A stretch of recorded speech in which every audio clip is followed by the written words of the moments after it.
And we're off. Yes. Good morning and welcome to the Opie and Anthony program. What it's like to be awake. Wow. You like being awake, huh? It's amazing because it's so rare.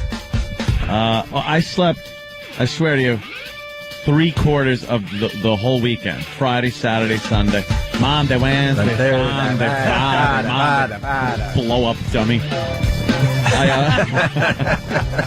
I was asleep the entire weekend. Really? I woke up occasionally, like barely even did anything. I hibernated, barely ate, barely did anything. I just medicated myself and just... What kind of medication? Anything good? Now your basic NyQuil, some Robitussin. Tylenol PM? Some of the... No, I'm more a NyQuil guy if I want to really crap myself out. Watched a couple of movies, which, you know, I remember like in this foggy haze. Mm-hmm. And then this morning, I had my alarm set and everything like that, but 3 a.m, bang, I wake up, no alarms or anything, I just woke up, and I was like, saying to myself, there's no way I'm getting back to sleep, I'm done. So I, like, answered some Facebook stuff, and then looked at the clock, it was 3:30, 3:45 maybe, I was like, just get your ass out of bed. What am I doing? I'm awake. There's no going back to sleep. So I wound up getting in early for the first time in I don't know how long. You're really awake. It's really creeping us out. Yeah.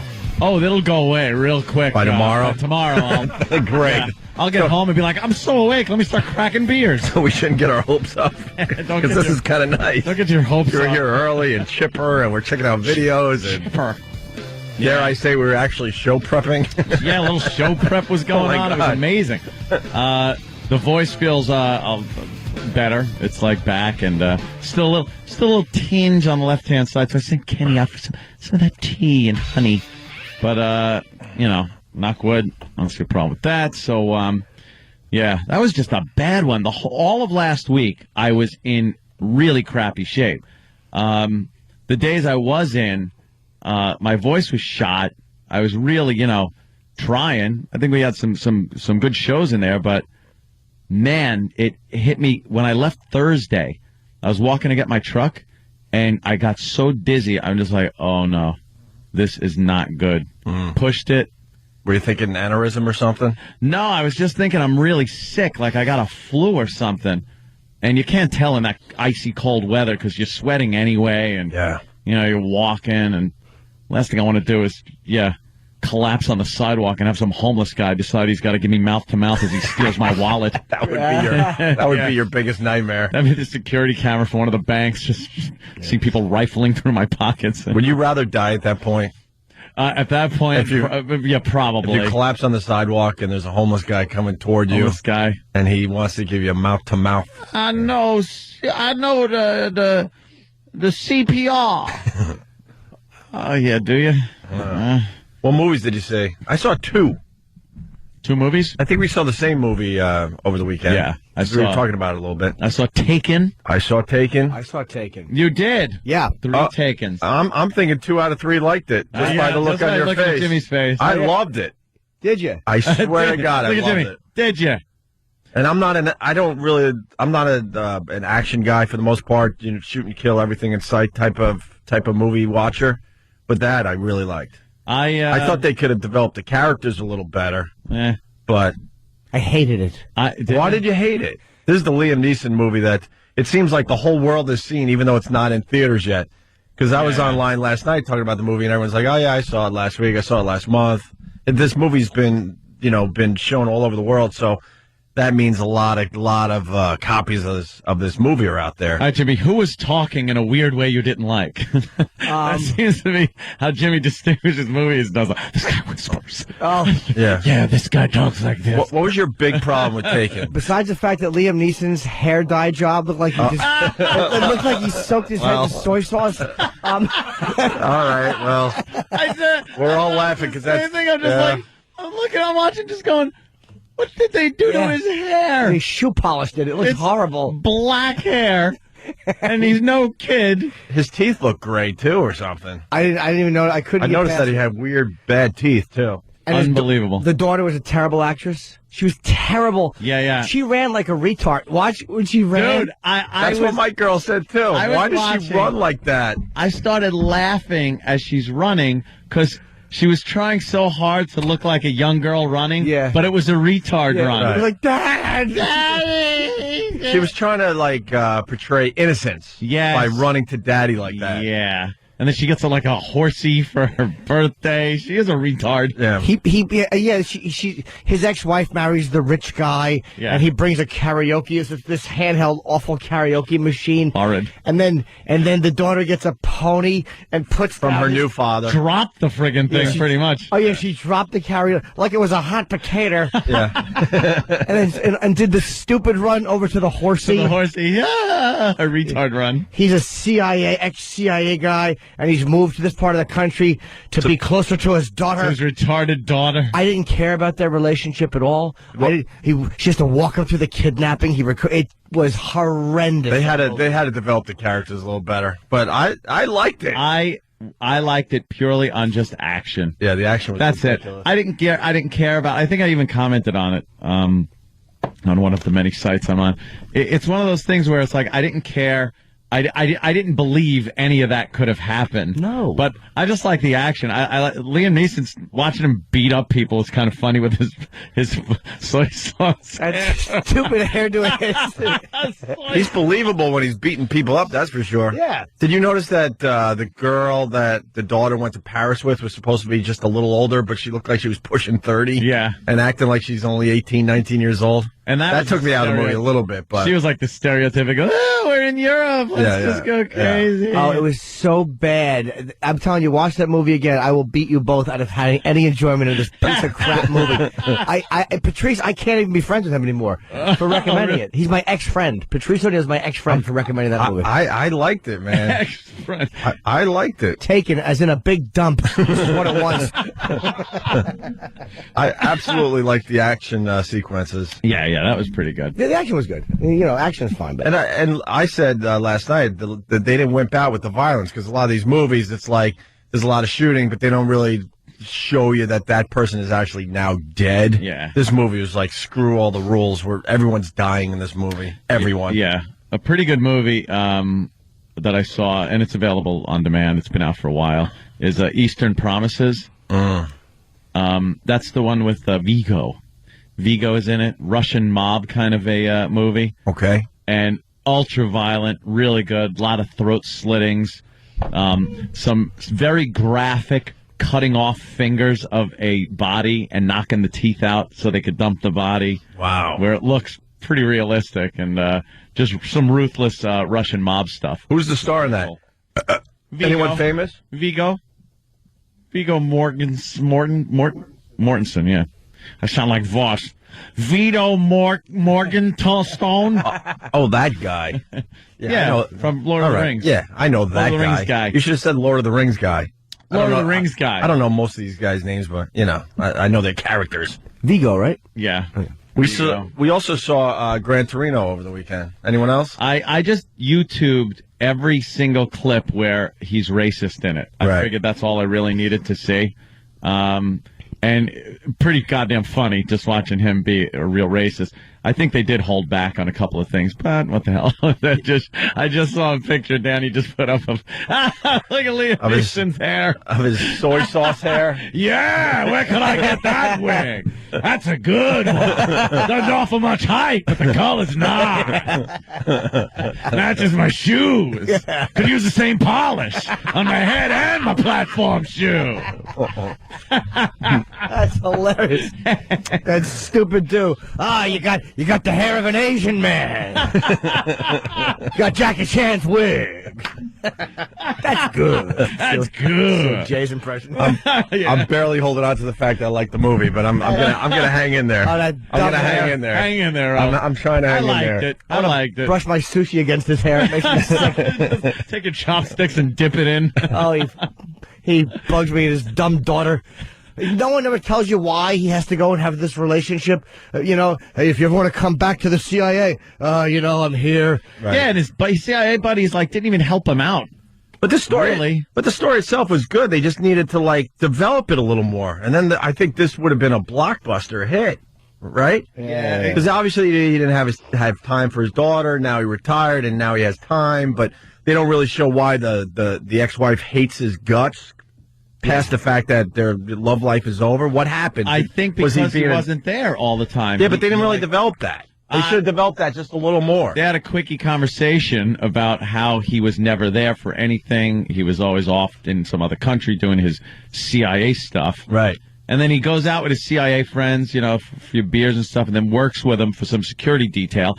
And then his daughter's taken. Yeah. And these CIA guys, you'd think they'd all chip in and help him kick some ass. No, it's seen like, the last, there's a scene in the movie where he saves the Britney Spears character. Yeah. Like she's saved, like she was going to be stabbed to death. Yes. And then there's a pivotal scene in the movie where they go visit the Britney Spears character. Yeah. And she's supposedly as big as Britney Spears, and she was almost killed. Yeah. And she opens up her front door, and she's living on a regular block. You see cars on the side, she's on in the her side robe street, and just like right? Just opens the door. Yeah. It's like, why wouldn't she be in a gated community if she is as big as Britney Spears? Yeah. And him and that dumb horse-faced daughter of his are just kind of standing there dopedly. She wants to be a singer. Yeah, does she? Yeah. She was such a dope. She should put a shotgun in her mouth and sing the blues. She's awful. Sing the old toe trigger blues. Yeah, better that than an actress. Wow, is that awful? I'm hanging in there. I liked it. I hated that movie. God. There was a little bit of hardcore in that movie for you George C. Scott fans. It was. There was a point where he's opening up some doors, and I was expecting him to see his daughter just strung out on heroin, maybe getting pounded. Heroin, yeah. And getting pounded, and him like, turn it off. But no, it didn't happen. Of course, she was the one that they don't, string out. And, right. I don't know. Well, she was... I was like, I like the action. That's what I liked about it. There was some good fights, and some gunplay. And none of you guys saw Gran Torino? No. No, like I said, I just watched all the races. Eastwood was really good in that movie. Yeah. Really good. But the plot, and how they spoon-fed what they want to accomplish here was so obvious to me. That frustrated me, but the movie itself was really good. Really good. Yeah, I'm trying to think of anything else I saw. Well, I got a lot of jokes about that, too, because I put on my Facebook, I said, I'm watching King Kong, make your own jokes. and they did. Yeah, of course they did. I decided to give that one another shot, but that Jack Black, he took you out of the movie? Totally took me out of it. Oh, he was good. He was good. Yeah. Yeah. 'Twas beauty killed the beast. Yeah. Jack Black takes me out of every goddamn movie. Unless it's some dumb comedy where he's supposed to be the Jack Black character. Yeah. I'm really not buying Jack Black doing anything. I know the movie's old and everything, man. I hated him in Tropic Thunder. Hated him in Tropic Thunder. I didn't eat that either. It's like... I liked Tropic Thunder a lot, but Jack Black was like, ugh. Oh, the drug addict character. Right? I hated him in that movie. Yeah, I thought there was one funny moment with him in that, when he was tied up to the tree. There was one funny thing. Right. Yeah, Tropic Thunder I thought was pretty overrated as far as being a funny movie. I had heard like, oh my God, you got to see this. It's hysterical. And I watched it. They had some funny moments, but, not one of these, wow, I'm laughing my ass off through the whole thing movies. So. Right. It's tough to do these days. You know what movie? Know what movie I saw on Friday night? We went old school. Stupid Ghostbusters. That movie sucks. You can't revisit some of those movies. That's what I'm getting at. And I'm telling my girl, I'm like, this movie, she remembers herself, but I'm like, this movie was huge. It was a massive blockbuster. Huge hit. I was bored out of my mind watching Ghostbusters. Is it corny to watch the Ghostbusters. jokes and stuff in hindsight? Bill Murray, he's amazing because he's just playing that like sarcastic, the Bill smooth, Murray character before he got serious. Bill Murray got right. Yep. But it just goes on and on. It's slow. It's horrible. Yeah. The jokes stink. It's one of those. It just doesn't. It doesn't hold up. Oh my God! When the monster runs into the park, it's like, wow, we've come a long way with the CGI stuff. Yeah. Because it's just like, not moving fluidly whatsoever. Well, this does go into the whole thing of how ridiculous people are and what they find enjoyable in movies, because number one for the second week in a row, what was that? Paul Blart? Mall Cop. Mall Cop. This thing is making a bloody fortune. Maybe it's a funny movie, though. Maybe it is. Maybe it is. When I see him on that little friggin' scootery thingy, and he's backing up and going forward, I can't stop laughing. That's hysterical. Dude, I'd rather, sit in the cold for 2 hours. If I went to a movie theater and I was looking for something and the only thing was that I could get a ticket for would be Mall Cop, I would just sit outside the theater for 2 hours. There's no effing way I would see that movie. I can't see how it's funnier than his movie where he marries Adam Sandler. I don't see that. I don't see any movie being as funny as that movie, because two guys and then they got married.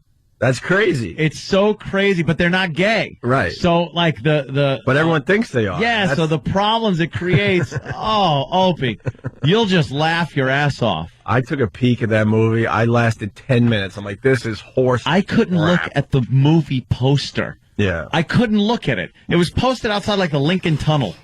Yeah, what's wrong with the public? You have choices out there these days, you idiots. 27% positive reviews, and it's the number one movie in America for the second week in a row, this Mall Cop. Why are people going in droves if we could all check out reviews now online? Check out Who's Our President? Yeah. Enough said. I'm so out of touch with comedies. I really am in general. I was watching scenes from that Will Ferrell movie with Step Brothers. Yeah. It made my teeth hurt. Yeah, there's a couple. It was horrendous. There's got to be a service where they just show just the best parts and the funniest parts of movies. A comedy, because there were a few really funny scenes in Step Brothers, but the movie itself is just horrendous. So hard to make a comedy that just goes for me, my type of humor and everything. Superbad was hysterical. Great. Love Superbad. Goddamn hysterical movie. Loved it. That is what I find funny. Look at him on.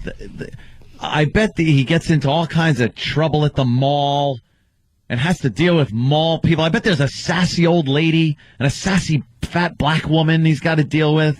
You know what I don't understand about guys like Kevin James? How bad do you want to be famous or continue your fame that... Oh, please. You think he's sitting there, I know he's making a bloody fortune off the movie, but you think he's proud of what he does? Yes. As a creative person? That bank account? Well, there's pride in decimal points. Well, let's take the money part out. Obviously, money is great for everybody, but you think he actually sits there and is like, "Wow, man, I really did something good here. This movie, man, I'm proud of this movie." I don't know. I guess. Or is he get the douche chills inside and gets embarrassed? It's like anything else. When you're doing it, it's fine. You think? Yeah.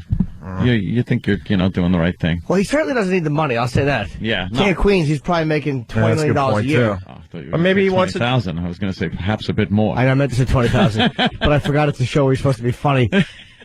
But I just gave a real answer. But he had a bona fide moneymaker with King of Queens. Yeah, so. You have a TV series that's on 3 seasons or more, and that thing was on for how long? 7, 8 years. Yeah, and he's set. Let me tell you something too. We had a chance to talk to Kevin James, and we can't get behind your dumb movie. It's awful looking. We fake some of the movies when guests come in. We're like, right. I saw it, and it's definitely on film, right? Right. But that it would have been really hard to go. Tell us about Mall Cop. It just looks fantastic. Yeah. All right, we're just getting started. 877-212. O&A. Kent, the movie guy, Jim replied to my email about Taken, made me feel like an idiot for liking it. Oh, Jimmy's good like that. Jimmy can make you feel stupid for liking something. You're just getting people back because of what Patrice did to you. Or no, you did it to Patrice with Face Off. Never mind. Oh, Face Off, right. Yeah. I heard about that discussion. That was hilarious. And if we can come back and I can talk about Time Warner Cable. And, did you have a little problem with them? You bet I did. Oh, first Hey, I got a problem with them, too. Cool. Happened in the middle of a pay-per-view I happen to be enjoying. Oh, no. Yeah. Fedor? Yep. All right, we'll talk about that next. No. Opie and Anthony. We'll get through it, though. Opie and Anthony, 877-212-ONA. So Jimmy had a problem with Time Warner Cable. What a terrible service. I hate Time Warner Cable. I can't get online to play my damn Tiger Woods golf, and it's becoming a major thing. Send someone over my house and fix my cable modem. Certainly hope they're not a sponsor. Well, they have to do the right thing. Well, if I got a real problem with them. Well, sometimes you keep it, private if they're a sponsor. Oh, really? Oh. And then publicly, you bash things that are like competitors. Really? Yeah. Then maybe they should have got someone to my house immediately. Maybe they should have. Instead of giving me the old runaround. I know. I just got jammed up with Dell that one time. I went off.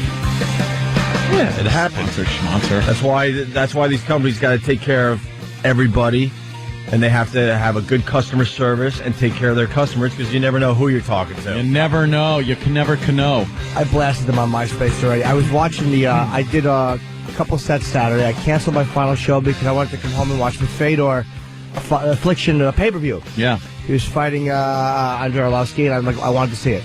So I get home, and I turn on the Affliction pay-per-view, and the fight before Fedor was this guy Josh Barnett and this guy Gilbert Ivell. And, Barnett's a big white guy, and the dude he was fighting, this Gilbert dude, looks like just a convict. He's a bald dude. He's like a Brazilian, a black dude. He's tattoos everywhere. And he looks like he's a problem. A major problem. And this big, klutzy-looking white dude is all over him. It's great. It's something you never expect to happen. He's beating the hell out of him. He's got him on the 5-minute rounds. 3 5-minute rounds is how long a UFC fight is. So, or the MMA. So it's the third round, and there's 3 minutes left.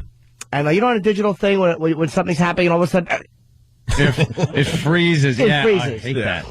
So it froze. And it stayed frozen, and it stayed frozen, and it stayed frozen. And so I called Time Warner. Did you unplug your box?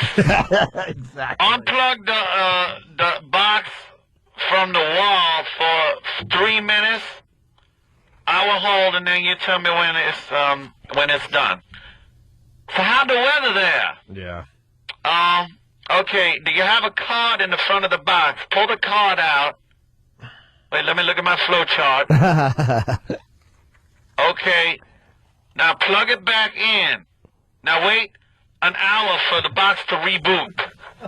Meaning that's my excuse to get off the phone and deal with the next dummy. God. As soon as they go into script mode, I always go, no. No script. And I even say, no, throw your script away. Yeah. We're gonna skip a bunch of those dumb steps that you got in front of you. Yeah. No. Here's the deal. This is what I know. And then maybe you could find it on your dumb flow chart. Do you own a television? Yeah, exactly. All right. We can skip the first few of these. Right.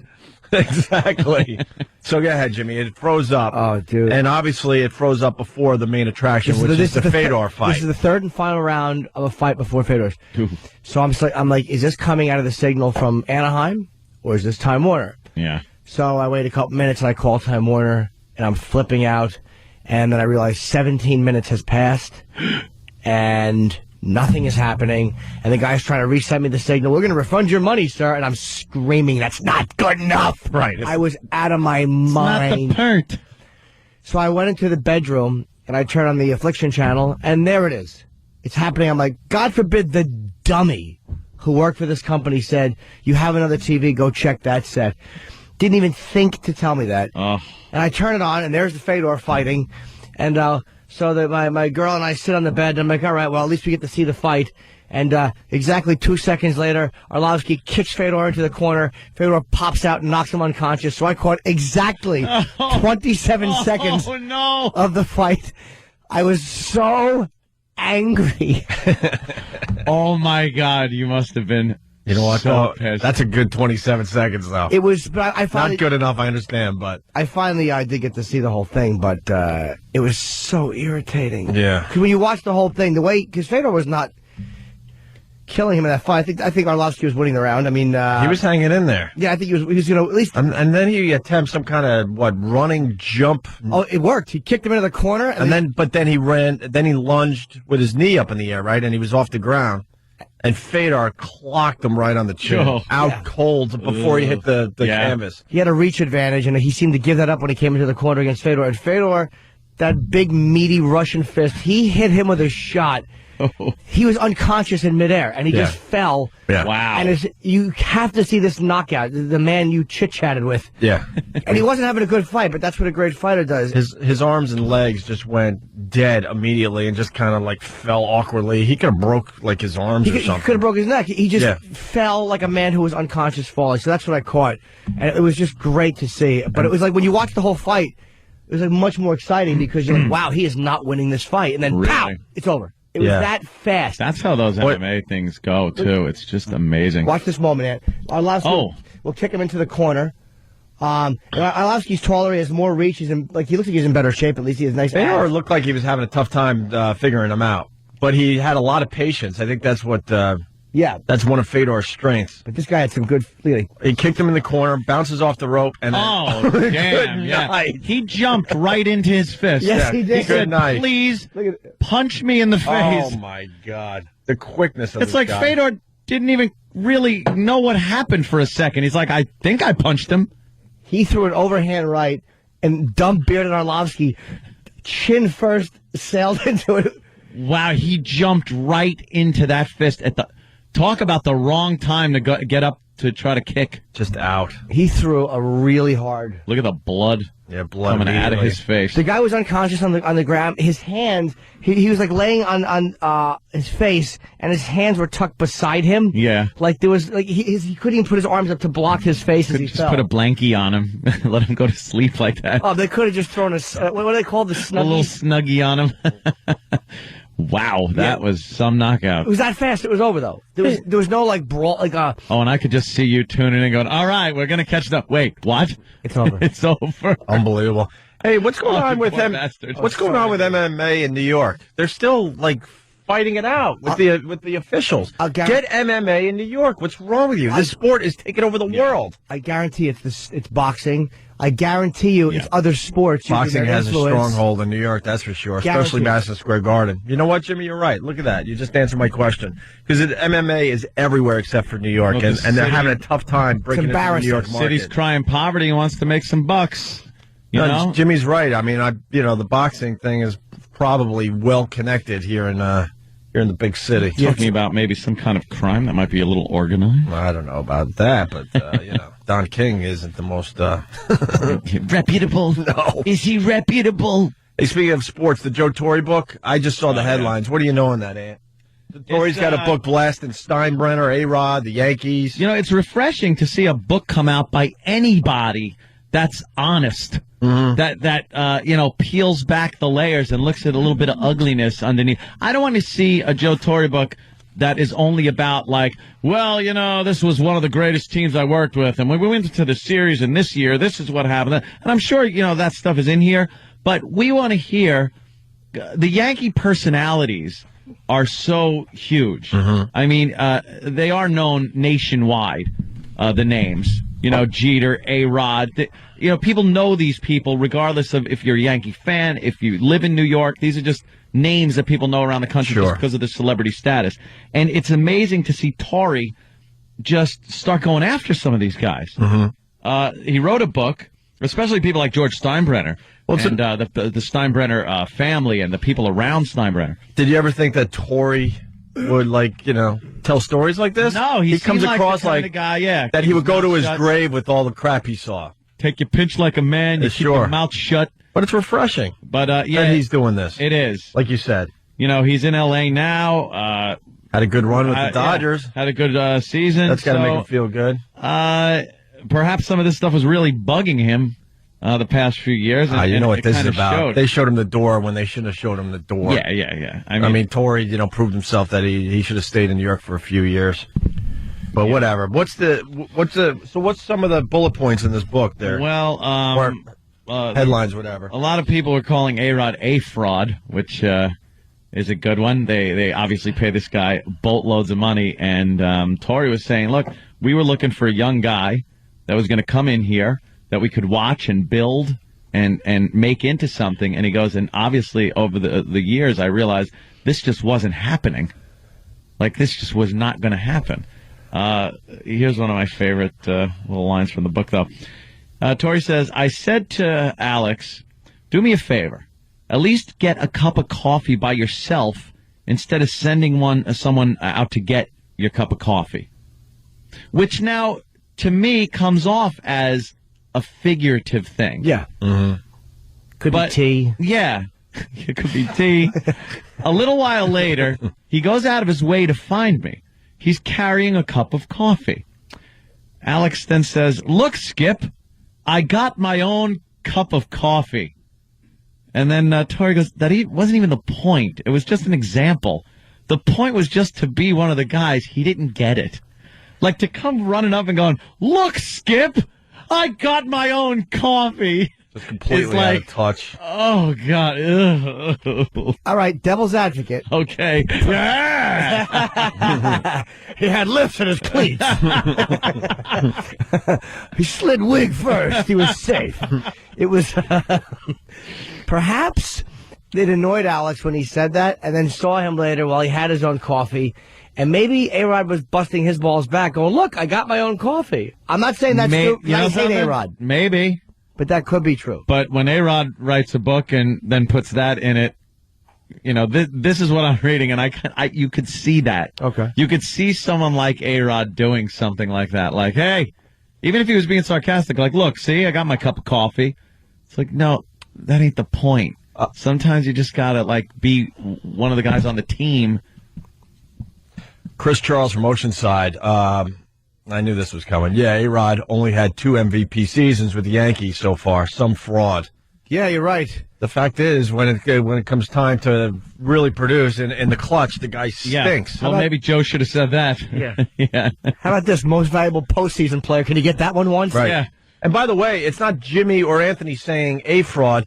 It's his own teammates. Oh, my God. It's in the book. Joe Torre said his own teammates called A-Rod a fraud. Could you explain a book to this guy first? Perhaps he's having problems with that. And claims he had developed a single white female-like obsession with Derek Jeter. With Jeter, where he would just follow him around like a puppy dog. I love my hair like this. Yeah, how about Joe Torre would have Line told from him, the movie, yeah. you know, hey, Alex, every once in a while, why don't you produce in October? Mm-hmm. How about that? Give him that goal so he could go, look, Skip, I hit the ball. And what's the deal with his cancer? I guess George Steinbrenner knew that Torre had cancer before Torre knew he had cancer. Oh, my God, Steinbrenner knew. And the tumors in Steinbrenner's box of all the dramatic melanomas.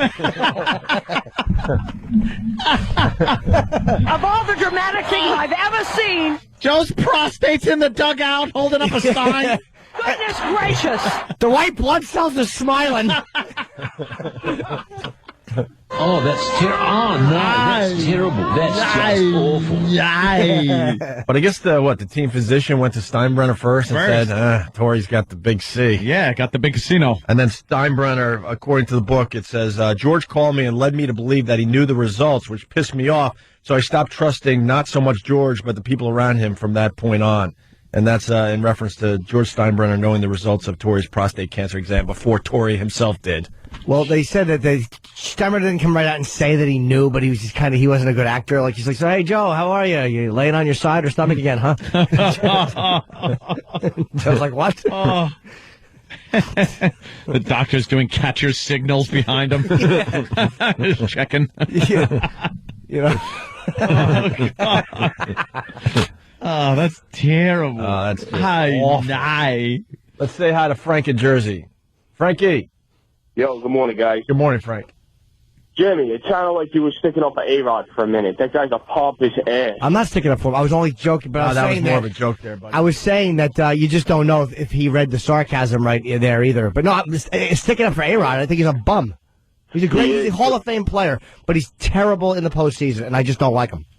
We ran into him in Atlantis. My friend was down tying his shoe. He stepped up and bumped into A-Rod by accident. He goes, oh, A-Rod, welcome to New York City. We're so happy to have you here. Good luck. He goes, yeah, listen, kid, don't let it happen again. Big pompous jerk. Ugh. Yeah, exactly. You sure he wasn't kidding when he said that? He doesn't seem Don't let it happen again. It seems like he doesn't know what kidding is. Right now he's got to listen to himself instead of continue the conversation.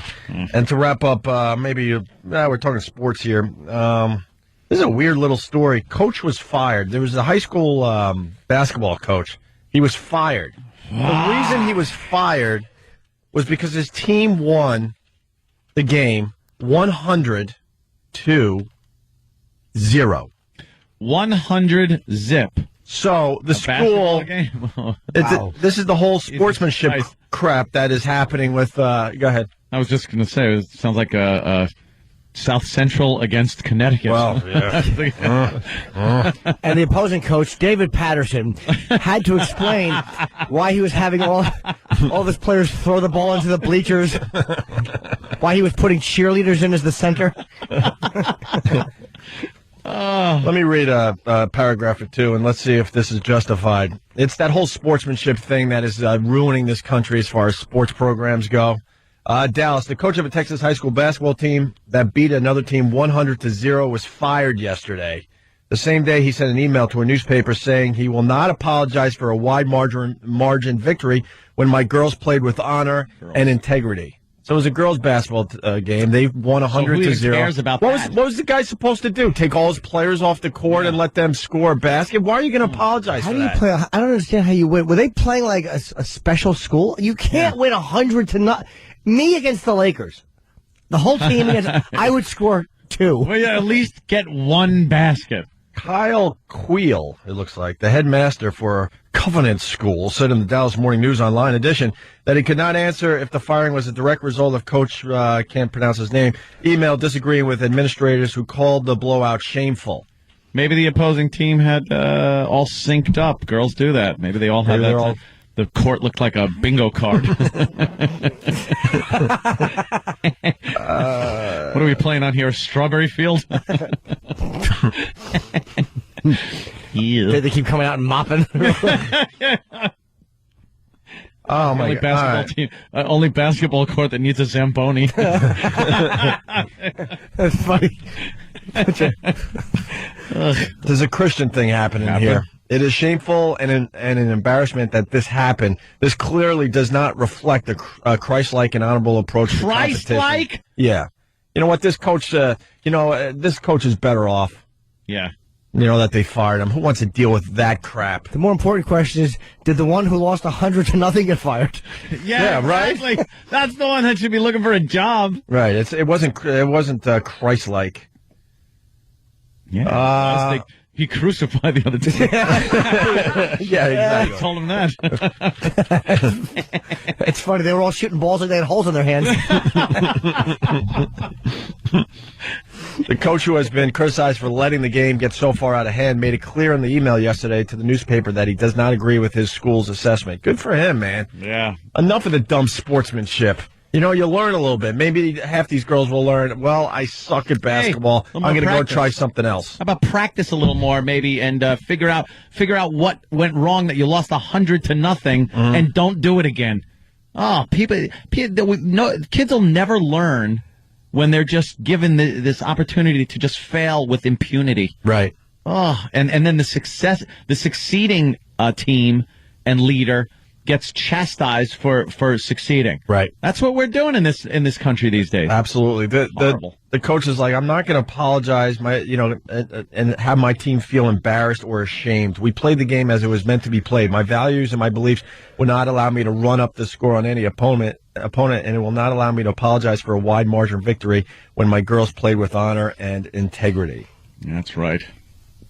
That's a good feeling for that team, winning 100-0. That would be cool. Like, you're sitting there at a game that you obviously going to win no matter what, but it gives you a little thing like, wow, could we shut out this team? Yeah. As a team, can we possibly shut out this team? That becomes the thing. Yeah. Instead of like, oh, we're just going to smear this team and who gives a crap. Now it's like, how good are we? Are we able to play the game how it's meant to be played where they don't score one basket?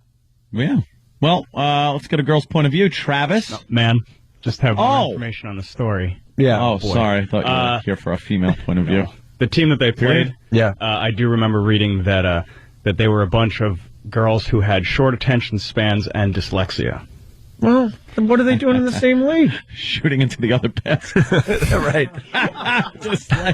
Yeah, the story doesn't say that that team only scored 50 out of the 100 points, and the other team scored the other 100 for them. Short attention spans, would they be running for a layup and then just get bored and leave the ball and walk as they're running alone, dribble, and then just drop the ball and walk stupidly out the door? Dribbling, pick up a badminton net and start playing that game. Or racket. A net. Why would you pick up the net? It's up. I don't know. Why would it be up during a basketball game? Who's this, Roach? Is it Roach from Wackbag? Yeah, this actually happened down here in Dallas. The coach of the team that won, since he was the coach of a Christian school, he actually went up to the other team after the game and said that he was willing to forfeit because that wasn't the Christian thing to do by winning by 100 points. Right. And they're still going to fire him? I mean... I guess he's done. He's fired. But that's BS. Well, of course it is. That's what we're getting at here. Easy. But, I mean, he even offered to forfeit the game after winning by that much. Well, hold on. He even just said, look, all right, we won 100-0. If it makes people feel better, I'll just forfeit the win and give it to the other team? Yeah, because he was the coach of a team from a Christian school. Right. And that's not the Christian thing to do. Oh, well, I guess it was a day late and a dollar short, as they say. How about we separate our religion from everything else? It's not the Christian thing to do. Guess what? We're playing that. Well, it was a private school. We're playing a sport here. Like, take the religion out of it. You could go back to praying after the game's over. Sport. What the hell does that have to do with religion? Stop. What do you got, Stump? The losers are getting more out of this. They were on Good Morning America this weekend. Mark Cuban has invited them to a Mavericks game. Nike is talking about sponsoring the team on a trip to the All-Star game in Phoenix. Wait, Mark Cuban is supporting this? Yeah, he wants to help out. He's no longer a friend of the show. Who's he trying to help? He said the losing girls. He's not supporting the firing, is he? He's just saying he feels bad for the girls who lost. They're all suddenly these girls are America's sweethearts. No, they're not. Losing. They stink. They should go. Victim mentality. They should go play another sport. Oh, please! I want to hear the Good Morning America audio. This country sucks as far as what's going on with this crap. Does Imus have a comment? Or is he leaving girls' basketball teams alone these days? He said, I really appreciate their dues, and they're all virgins. He used the word nappy again, but it meant, they were asleep on the basketball court. No, they were taking a nap. Yeah, they were taking nappies. Stupid. No, idiot. All right, we got to take a break. We ended up in one of his little stories there. Yeah, I saw that. No. Yeah, because we're trying to be shocking all the time. What's that about? Who said that? No, it was, like Imus said that he thought his bosses. We'll get into it, but briefly, there was an article out about how Imus is doing. Well, he's been back a year. Yeah, back a year. Mm-hmm. And yeah, and he says his ex bosses had wanted him to be shocking, like Howard Stern and Opie and Anthony. So that's how our Google alert. But it's not true because we had the same bosses, and they actually were taking the shocking part away from everybody in this company. So that's just not true. And then they said the face of his show has changed because they do have 2 black people on the show, and the content has changed. He's not going for the real meanness or gutter stuff anymore, and whatever he wants to do. I guess you go through stuff like that. We're obviously not going to do anything with churches anymore, so he had a little problem with racial stuff, and he wants to steer clear of that. But there's 2 quick phone calls, and then we got to take a break. Chris in Michigan. Hey, the reason why those girls suck so bad is the school that they're from. There's only 20 girls in the high school, and 12 of them are on the team. Wow! Come on, is that the truth? Sure, that's what I heard when we were talking about the stupid thing. But you know what? Then, what do you want from the other team? That's pretty funny, though. Only 20 girls and 12 have to be on the team. And it's a school for primordial dwarfs. the Progeria girls. Yeah, the Progeria kid's the center. She's 97 years young.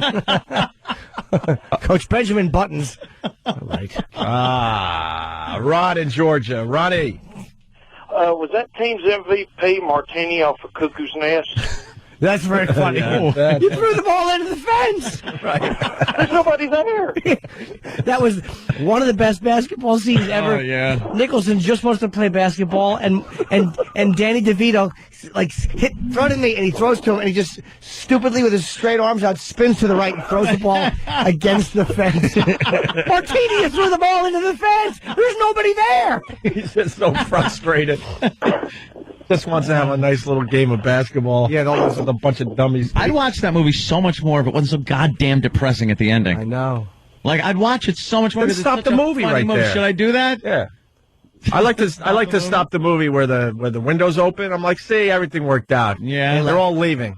All right, I'm going to go watch Family Guy now. Yeah, I'm out. You can make your own ending. He's trying to show Chief how to play basketball, and he gets on Bancini's back. Bancini, old horse! Yeah. And he, no, General! And he's trying to make him go the other way. I'm tired. I'm tired. Bunch of psychopaths. Effing movie's brilliant. All right, we got to take a break.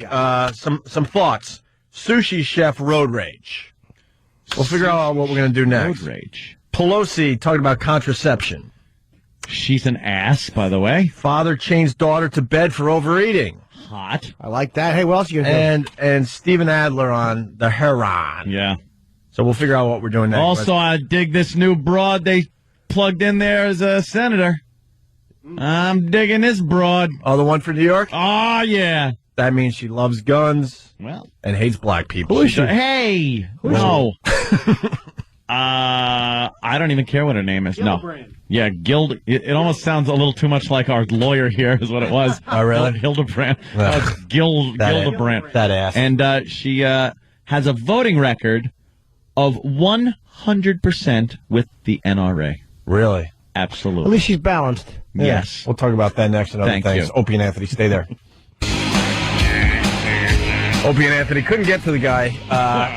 He coaches high school basketball. He said any coach that would run the score up to 100-0, there's no way they wouldn't be fired. Really? I was a big sports guy growing up, and, we took our beatings. It was depressing to get killed by another team. But you learned from that as a human being. And let me ask you something. Why isn't there somebody, a game official, whose job it is to call the game? The coach's job should be to let your team play to the best of their ability until the end of the game. Right. That's their job, not to instill in them some kind of sympathy thing. Right. If the officials want to call the game when it gets 50-0, then let them do it. But you got to play hard all the way through, Right. and that's like a life lesson. Yeah. You're gonna get your ass kicked, and sometimes you're gonna kick someone else's ass. Put it in the rules if you don't want it. If it's going to get some guy fired for not doing it, then put it in the rules that it's a must. If you get to 50-0, right, the game is over. I hate what's going on in sports. I used to be, I should say, a huge NBA fan, and in the last I don't know how long it's been now, maybe 10 years. Like when a team is really winning by a lot, they take all their star players out, and they throw the scrubs in there. Yep. Old school NBA, you would get to see like Michael Jordan like kicking someone's ass and going, "Wow, he could score 80 points tonight." But now when there's a big lead, they take LeBron James out, they take Kobe Bryant out of the game. I was a huge Pete Maravich fan, and I was watching some MSG Classic where he's running up the score on the Knicks. And if he played that game today, they would have taken him out after the third quarter because the game was over. Yep. And I hate that that's going on in the NBA. Hate it. That's not sportsmanship, though. That's so your stars don't get hurt. That's why they're doing that, because the other team is the way they're going to buy. If a guy like is running up a score, there's a 37-point victory in the fourth quarter. What they're going to do is they're going to start fouling you really hard. Or you're going to get hurt doing something stupid, or the other team is just going to start really fouling you hard. It just sucks because like someone's in the zone. Let's say Kobe Bryant for an example, and he's in the zone. He's hitting everything. He can't miss. It's his night. And unfortunately, they're playing a team where they're up 20, 25 points, and all of a sudden they sit him. And we got to. I'm going to kick this effing Oh, no. Oh, my God. Fix our stupid equipment. That's all we ask from this dumb company. Stupid equipment. Anyway, now I forgot what I was going to say. But the guy's having a special night. Yeah. And unfortunately, now he's sitting out the rest of his special night. He's in the zone. And whatever. I think it's more an injury thing, though, because, again, if Kobe is... If they're running the score up and it's like late in the fourth quarter, someone's going to get body checked into the stands and just take the technical. But they're going to make a real statement with that, and then someone's going to wind up getting hurt, and you're going to lose a guy for the season. Well, as a fan, it kind of ruins it for me a little bit. That's all. You're not seeing those unbelievable individual performances anymore, like a 70, 80-point game, 60-point game, because usuly that happens in a blowout and they just sit everybody. You want to see those huge achievements that somebody can do in a whole game. Yeah. Oh, and here's something. Nick in Ohio, he says the losing coach should just throw in the towel. Like Anthony makes a good point. The team and the coach should just continue doing what they're doing. Right. And if the other team is like, "Wow, my girls look stupid here. I got to throw in the towel," or if the I don't even agree with the ref calling the game, but don't make the coach like all of a sudden start laying back and taking out his star players and you know. And calling the game, saying, "Oh, look, we'll end the game. Well, we understand we've been beating you." Well, I told you about my nephew Carson. He's my brother's kid, obviously playing football, 10, 11 years old at this point. And when he was on a really good team, and when the team, I forgot how many points, was up by a certain amount, they had to take out all their offensive starters. Yeah. And now these kids have to sit until the other team makes the game closer. That's ridiculous. Yeah. How is this going on and no one is yelling and screaming about this? The world is getting extremely competitive. Just trying to get a job out there, right out here in New York, is a competitive thing. You got to teach these kids that you're gonna get your ass kicked, and sometimes you're gonna kick someone else's ass. I wonder how some of those people that have been raised in that environment are handling losing a job, competing with other people for a job, going in, handing a resume over, doing an interview, and then being told, no, we can't have you. I wonder how they're handling that based on how they were brought up with people, always coddling them and other things. By the way, someone is calling me. Josh, Kobe scored over 80 points just a few years ago. I do know that, but what my point is, you don't see it as much because the game has to be close all the way to the end for these star players to continue scoring like crazy when they're in the zone. I guess that's the point I was trying to make. Let's say hi to this guy. He's a high school basketball coach in D.C. What's up, sir? How you doing, gentlemen? Yeah, love you, love the show. Linger longer. Anyway, I'm calling to let you know that I coach at a Catholic school. And as a Catholic coach, I have played against another Catholic team, that had a bunch of boys playing basketball that had never played before. But because their athletic director decided he wanted them to play teams with talent, these boys who had never played basketball go up against boys who have been to state championship games. And they got crushed.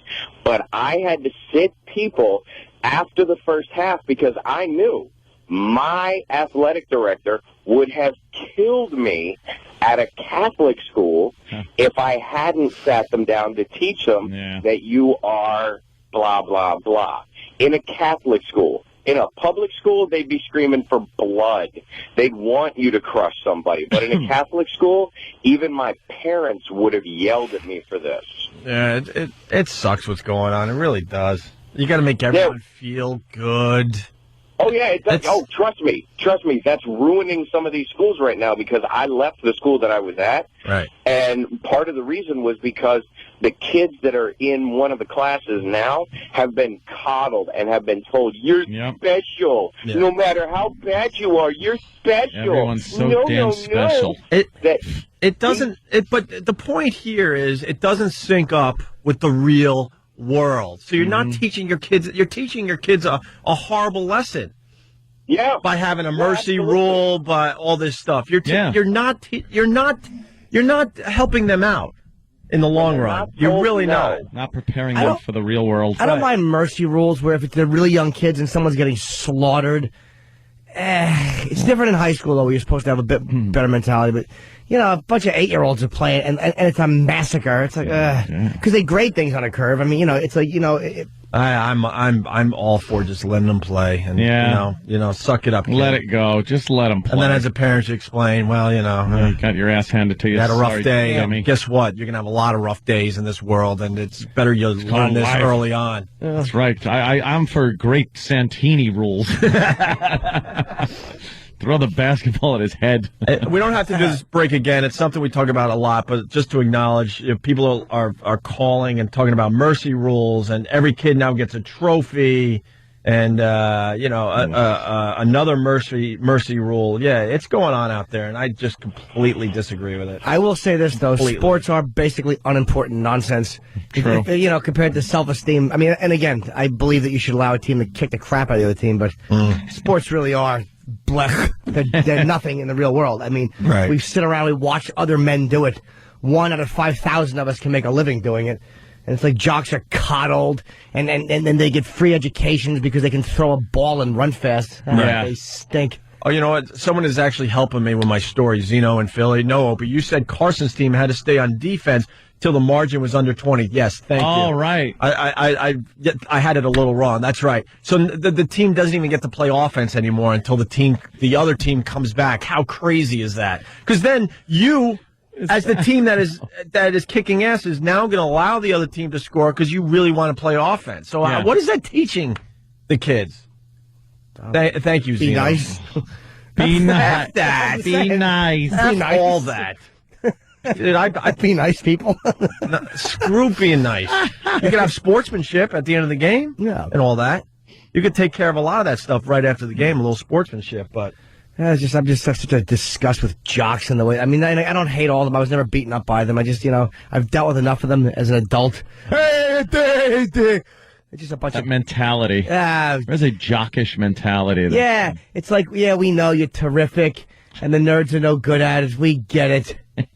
Big overly coddled faggots. All right, let's fast forward then. I say that because none of them are here. Let's fast forward. Here's a guy, Eric in Canada. Canada. I was actually going to say Canada. Yes, that's a new country. It's in Georgia. I wasn't even going to say Canada. I was going to say Canada. Eric in Canada. Now it's going to be Canada for the rest of our time here. Go ahead, Eric. Change the man. Hey, I was one of those kids who was coddled in sports. Mm-hmm. And, you get out of college, and it just kills you. The first time you don't get a job. Right. You go through the whole process. They call, tell you you're second. It just kills you. Okay, well, and it doesn't teach anything. But I will say this. We complain about the ruthlessness of corporate people and of lawyers. How could they be such scumbags who don't care about anybody but themselves? But then when we look at something like sports, we're like, massacre them. And I'm not saying that's why. But I'm only saying it's like maybe, again, if people are like, looking at things a little bit more balanced, like, you know what, you kind of got to think of the next guy, too, a little bit. Mm-hmm. Maybe they wouldn't be such bloodsuckers when they get into suits at a certain age. Or maybe if they were trained differently. What's good? Oh, maybe they wouldn't be such. Wow. Maybe they wouldn't be such self-centered scumbags when they become lawyers or other professions. All right, let's say hi to Jared in Boston. Jared. Hey, guys, how you doing? What's up, Jared? He's a regular. What do you got, Jared? These pansy kids are not just now entering the workforce.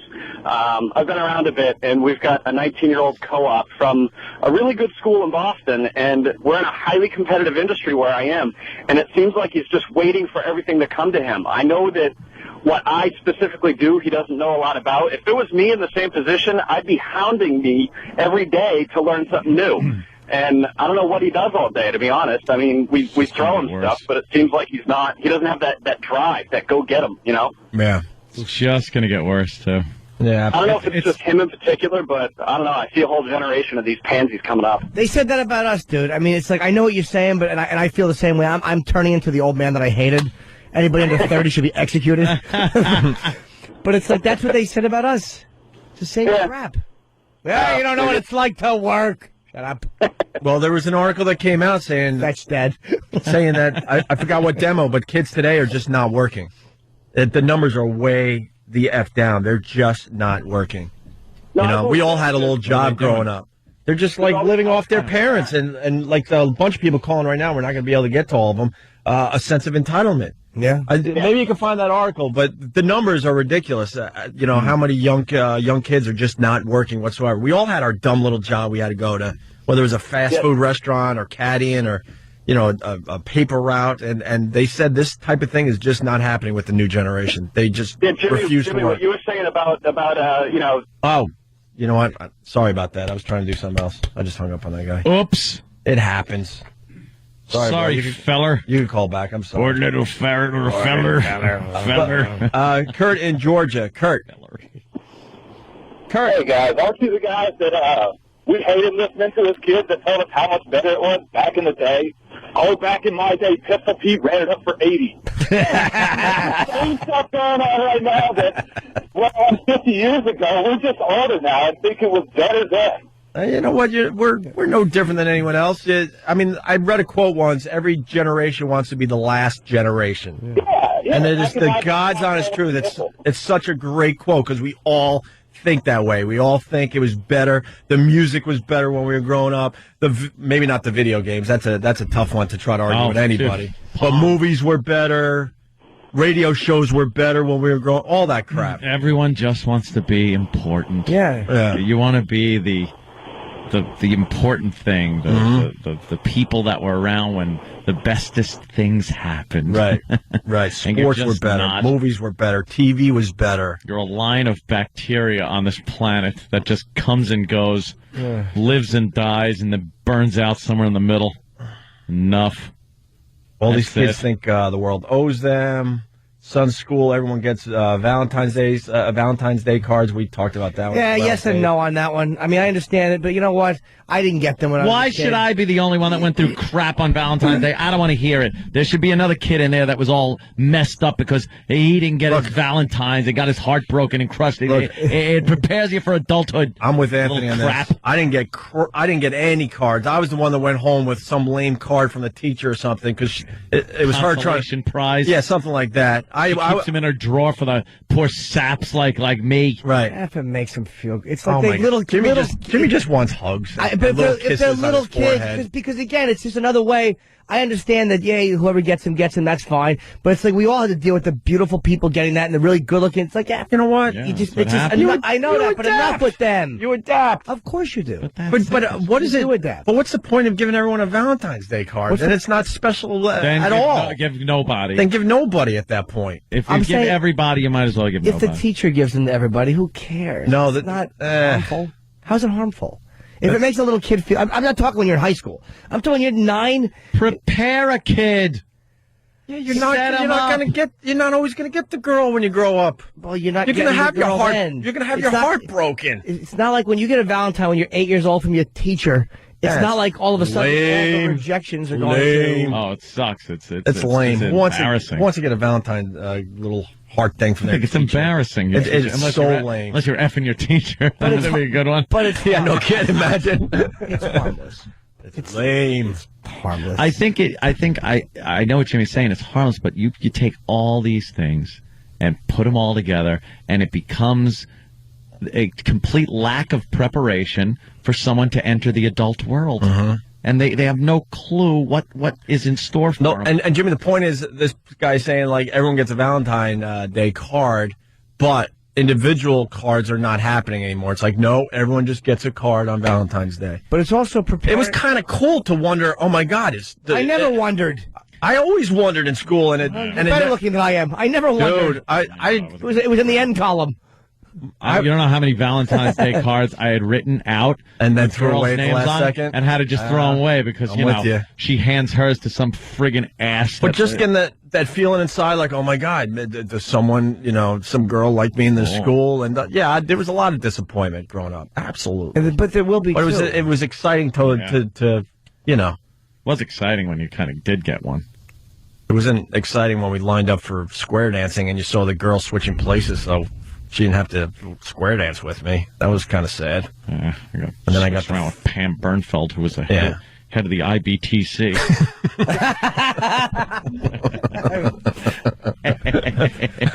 I had to dance with the lame fat chick that no one wanted, but I guess I was the lame dude that no chick wanted. Jesus. You know what? You're also forgetting that maybe you say it doesn't prepare children to be like, to lose, but maybe it also. People that are who are raised with the mentality of just crush everybody think a little bit differently too. Like, all right, don't be such a scumbag. It's like we can't complain that people are such scumbags in adulthood. It's like, how do you balance that out? Yeah. Competition's good, man. And sometimes it is, yes, very good. I think in some circumstances, sure. I think sometimes it's excellent. I think you could. But it also hurts and sometimes too. Yeah, but I think that's the job of the parent to, make the kid understand. You got to, parenting is very, very hard. So I hear. I'm not a parent, but, you could explain a lot of this stuff to the kids where they would understand and not feel so empty and lonely because they didn't get a damn card for Valentine's Day. But there's a lot of crabby parents, and we all have to suffer. No kid in there. We all have to suffer. We have to suffer because of them. It's not like kids with crabby parents live in their own little society in a walled-in area somewhere. Society. We have to look at them. Deal with them. We can't get to everybody. We got some good topics today because the phone's lit. We could grab Scott from Long Island for a second. Scott, go ahead. Yeah, hey guys, what's going on? I was probably 7 or 8 years old, and I actually had a girl. Aww.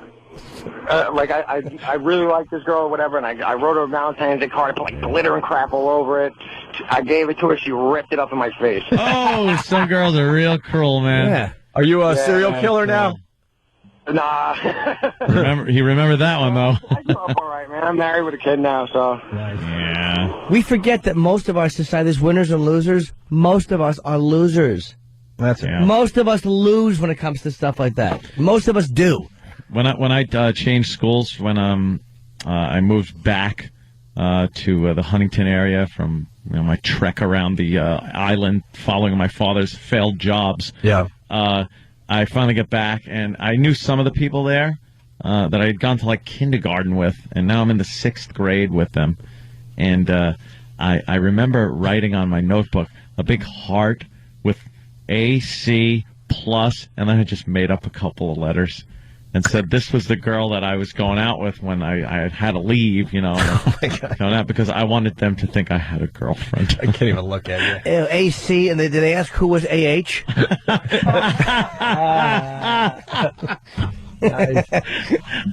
I had to tell them that that was my girlfriend because I didn't want to come back and then to think I'm just coming back and didn't have a girlfriend. Really? So I had that on my notebook, and it was like fresh ink. AC loves R. No. Gets a BJ in the TF. Horrible. Wonderful. We have to take a break, so we'll continue with the show. And you want the sushi chef story, right? Sushi chef. Yeah, what happened? Apparently, a problem with a knife? Yeah. And road rage? Oh, yeah. I love road rage. And also, Virginia Tech. Remember the massacre that happened, a little over a year ago? Yes, certainly did. There was a story. No, more than that, dude. 2 years ago, it was right after Imus. Story? It's already 2 years 2 old. weeks after Imus got 2007, yeah. you're right. Well, there was a story that was buried in the paper on, I think, Friday. Mm-hmm. Something horrific happened at that school only a week or two ago. And, boy, the school was able to bury this story. We'll explain in a few minutes. Maybe a few of you read it, but you had a dig for this one. This story was very, very buried in the papers and on the internet. I'll explain that one next too. Opie and Anthony. Opie and Anthony. I gotta tell you, I'm in a mood ever since Friday. I went to what is it called? Sirius XM. We're on satellite radio as well, and they're trying to move us to their big headquarters. And I was there on Friday. And one of the employees stole my effing work phone. Isn't that great? What do you mean? Stole my effing work phone, my BlackBerry, Where'd you leave it? in the bathroom for literally a minute to a minute and a half. And a scum blank stole my effing phone. Some effing loser.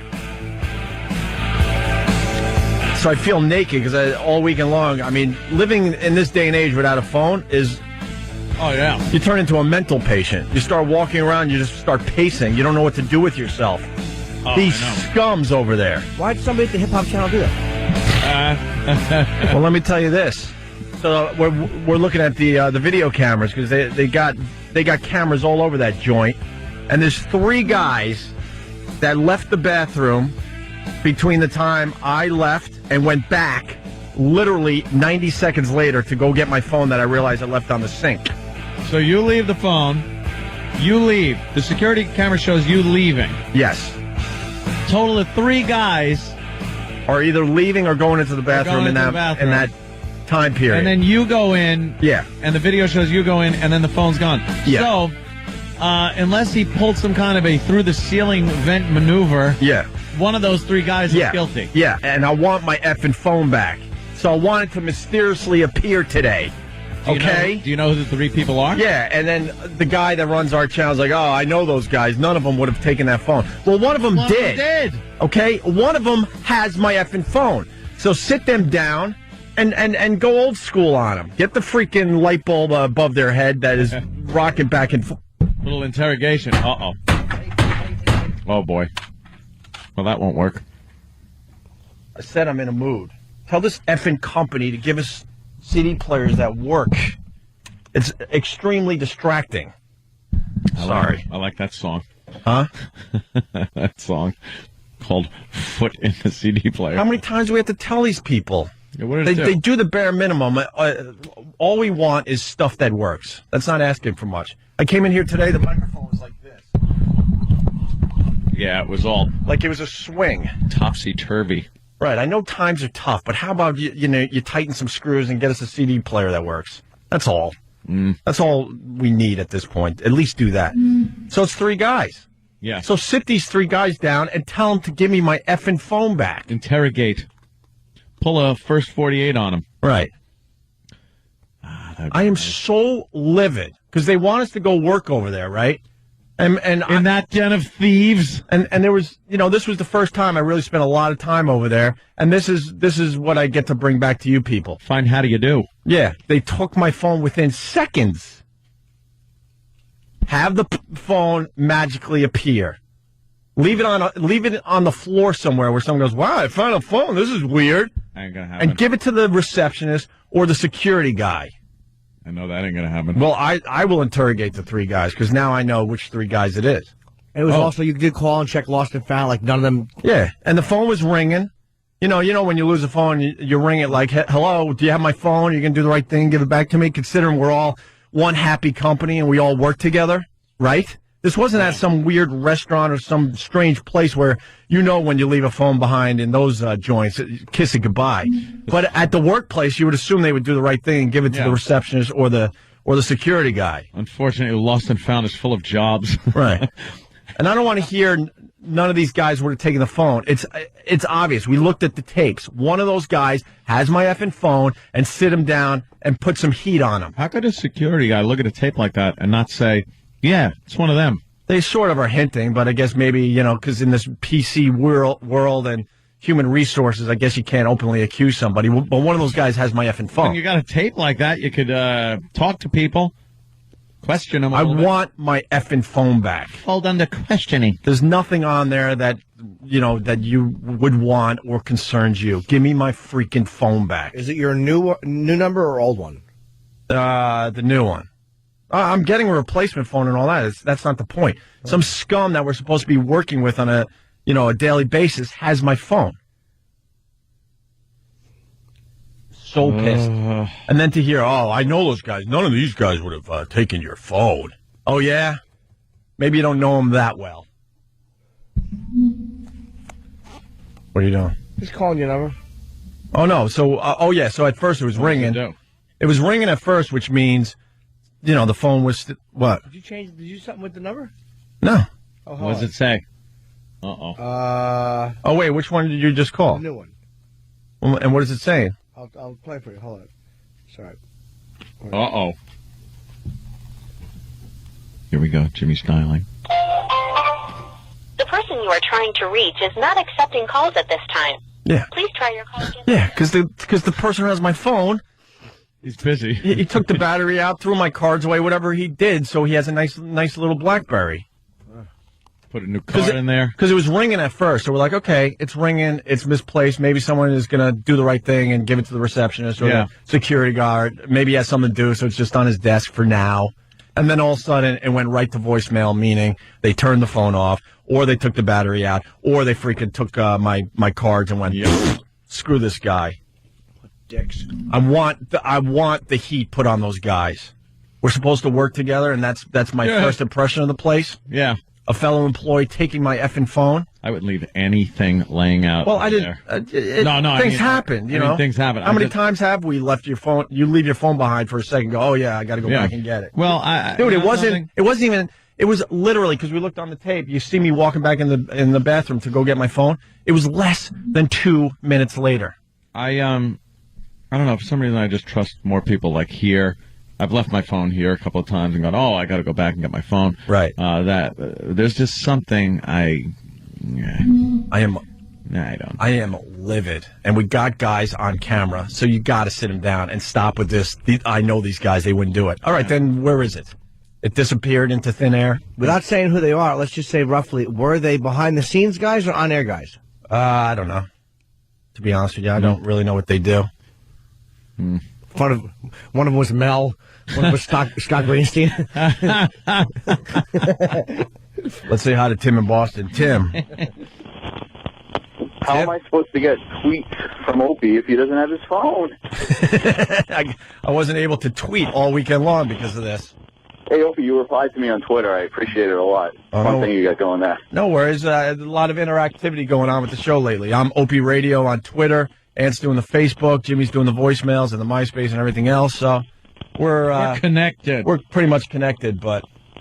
All right, well, you guys have a good day. I hope you get your phone back. Yeah, when I get the replacement phone, then I'll be much more aggressive with my Twitter account. So thank you, Tim. Bye-bye. Opie Radio on Twitter, whatever. But, and then I have to hear none of these guys would have done this. Well, what do you think happened to the phone then? How do you know 100% that you had it right there on the sink? Well, I didn't want to get into details, but I ran to Jim Brewer.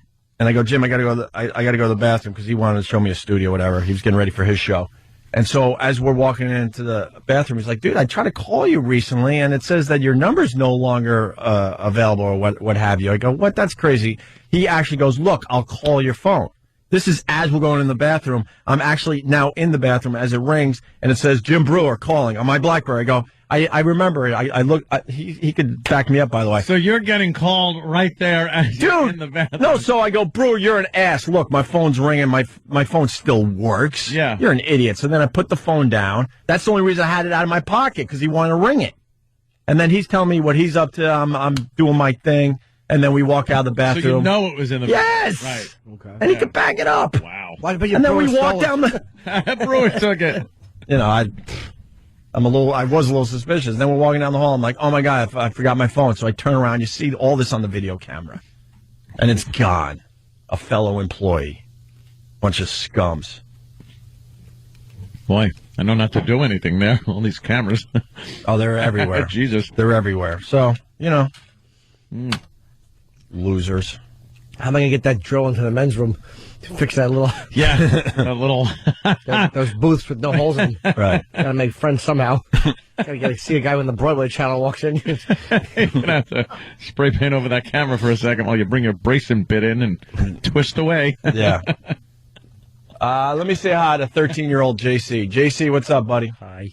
Hey, boys. Hey. If you look at Steve's profile on Twitter, he just plugs Foundry again and again and again. Like, he's like, Monthly Crew, new reviews, FoundryMusic.com. He just keeps on plugging it. Yeah, that's why I'm not following Steve, because he's not a human being. He doesn't understand what Twitter's all about. You give a little personal knowledge. This is a plug fest. It's just a plug fest. Same thing on Facebook. I've just looked, and it's been nothing but Steve and yeah. The website. Does he plug the Opie and Anthony show? No, he plugs FoundryMusic.com, of course, Jimmy. Steve, why don't you plug the Opie and Anthony show? No, wow. Why would he? Thanks, 13-year-old JC. Opie, friend me. Like, I plug my gigs, but I always plug the Opie and Anthony show. Yeah. Hey, JC, what's your Twitter name? Same as Stumpbrain, 13, as in the numbers, YR, old JC. All right, I'll look for you. I'll start following you for a little while. All right, wonderful. Well, then again, if I follow a 13-year-old, the authorities might be alerted. JC. Yeah, it's like, hey, let's hook up. We're at a McDonald's. Candy in my van.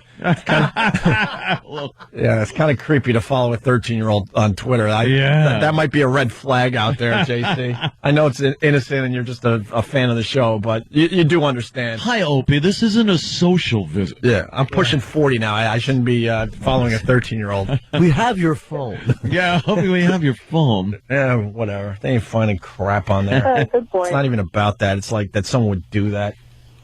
That in a workplace. I understand everywhere else, of course, you expect that you'll never get your phone back. All right, JC, thank you. Do we have time to squeeze in the sushi story? Yeah. Ant's a big fan of the road rage story. So am I. I love the road rage. And I want you to, listen to this, Ann, and tell me if the guy's justified or not. All righty. All right. I thought I was dying. Yes. I actually said a couple of prayers in the EMS. 1 minute, Jack Zyback was driving to work. The next, he says, he was fighting off a knife-wielding sushi chef. What he did to Mr. Zyback was, I guess, what he does to, he treated him like a slab of tuna. I'll put it that way. 23-year-old Zyback was commuting from Brooklyn to a cell phone store he owns in New Jersey when he crossed paths with 37-year-old Yao Zhu, and an incident of road rage went off the deep end. This is why you just never know who you're messing with, man. I say Yao Zhu is in the wrong. No. In this one, no. I say he's in the wrong. Why? I'm just making an assumption. I already know what happened. Oh, I know why you're saying that. Oh, really? Which is very clever. I'm in. Got to pick one. 50-50 shot. Pasta chef, you might go maybe. Sushi chef, he's wrong. Yeah, I'm with you. On his way to make egg rolls, wrong. But sometimes you think you're going after an easy target, and then you run into, like, this guy who's really good with a sushi knife. Yeah. Zybeck says he pulled over after accidentally cutting off Zhu, and he says that's when Zhu started cutting him. Zybeck says Zhu first approached his minivan, but when Zybeck tried exchanging his license and insurance card, the attack began. He kept trying to reach for my neck, and he actually got me right here. He did it like 7-8 times. Zybeck received 100 stitches. Police have filed assault charges against both men, but Zybeck's lawyer says his client's wounds should convince the court he's the victim. Wow. This could have easily have been a homicide, and actually, in my opinion, should be charged as an attempted murder. Mr. Zhu's lawyer declined to speak on camera, but told CBS 2 News, quote, the truth will come out in time. He would have been a homicide if he hadn't quickly wrapped rice and seaweed around the wound and driven him to the hospital. They blocked up the wounds with wasabi. Is horseradish. You're most likely to have come across it as the powerful paste wasabi that's eaten with sushi. With sushi. Sushi. This was a crazy sushi chef. Wow. I accidentally cut him off and then went to trade, like, license and insurance, so he hit him. Yeah. Yeah, probably. So the guy works in the cell phone store, hit the other guy accidentally, pulls over, sushi chef pulls over next to him, starts hacking him. Yeah. That's rough. It sure is. That doesn't sound like something that just happens. Nope. It was probably some, There's something not being told. something going for a couple of miles. You got to think. Maybe they were trading paint all the way down. Yeah. The FDR or something. Done wherever that. the hell they were. Get close to trading some paint. Mm-hmm. See, I don't stop, though. I'm not going to stop. Road rage incidents happen when someone stops lunatics or goes, slows down enough to be right next to anybody to give them time to do anything. Right. I'm just, whoosh. I'm right by him. Bye-bye. I zip away. Bye-bye. That's it. Zip. Gone. That's not nice. Crazy. All right. I wasted too much time on the cell phone thing. I'm sorry, but that's fine. I'm just livid, especially with the. I don't think any of those guys would have taken your phone. Really? No. I'd be mad. Oh, great, too. thanks. It's going to be a lovely working environment over there. How's your new studio, at least? I'm going to feel like veal. Let's just put it that way. Ooh, they feed you a lot. They help you stand tall. I think this is a good. They treat you tender. Bread you? What do they do? I think this is a good place to play the FU line to see what other people are pissed about, and then we'll get back on track with some really, really good stories. This Virginia Tech story that was buried. Wait till you hear what happened at that school where what was that kid's name? The Asian kid that shot everybody? Yeah. I don't remember. Where he killed 30 some odd students. Good, you don't remember his name. Yeah, because he was looking for that, right? Michio Kaku? Oh no! Oh, Jimmy, he's a genius. But this doesn't remember me. This story at the same school, no. Huh? Oh, you saw him? I see him all the time. He's a genius. I said he doesn't remember me. Oh. I see him. And he's like, hi, and he walks by like I'm some. Oh, he should be like Jim Norton. You were on our radio show. He's nothing. Nothing. Oh, he's too busy trying to figure out the universe, Jimmy. I know. I just want to nod.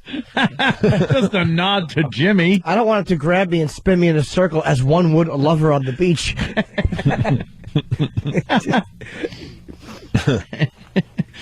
Just a hello. Yeah. All right, we'll get into the Virginia Tech story that it was just buried. Next, Opie and Anthony.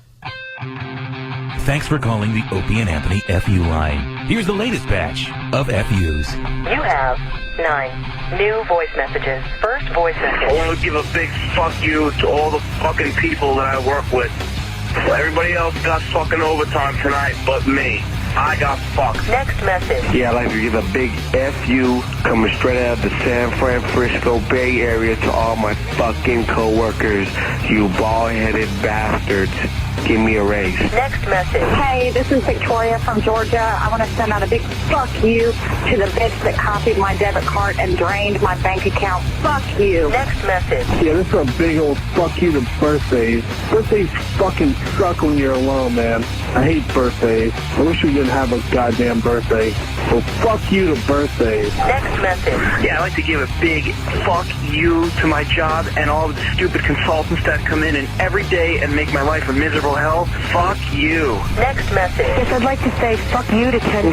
He abandoned me for the last time after 13 years, and I'm tired of his shit, and I can't stand his guts anymore, and I just want him to know, fuck you, Ken. Next message. Yeah, I'd like to give a congressional fuck you to everybody who decided to come last minute down to D.C. and just fuck my commute up. Go find something else to do, assholes. Fuck you. Next message. I want to give a big F-U to my ex-husband, John. Thanks a lot for ditching your kid. He's been screwed up since you left. I hope you're happy with your new bitch. Next message. I'd like to give a big F-U out to my fucking mom, who decided not to pick me up today. Now I gotta walk 8 miles in the fucking snow, jackass. End of new messages. Call the Opie and Anthony FU line. 866-FU line 1. That's 866-FU line 1. Thank you and goodbye. And Opie and Anthony.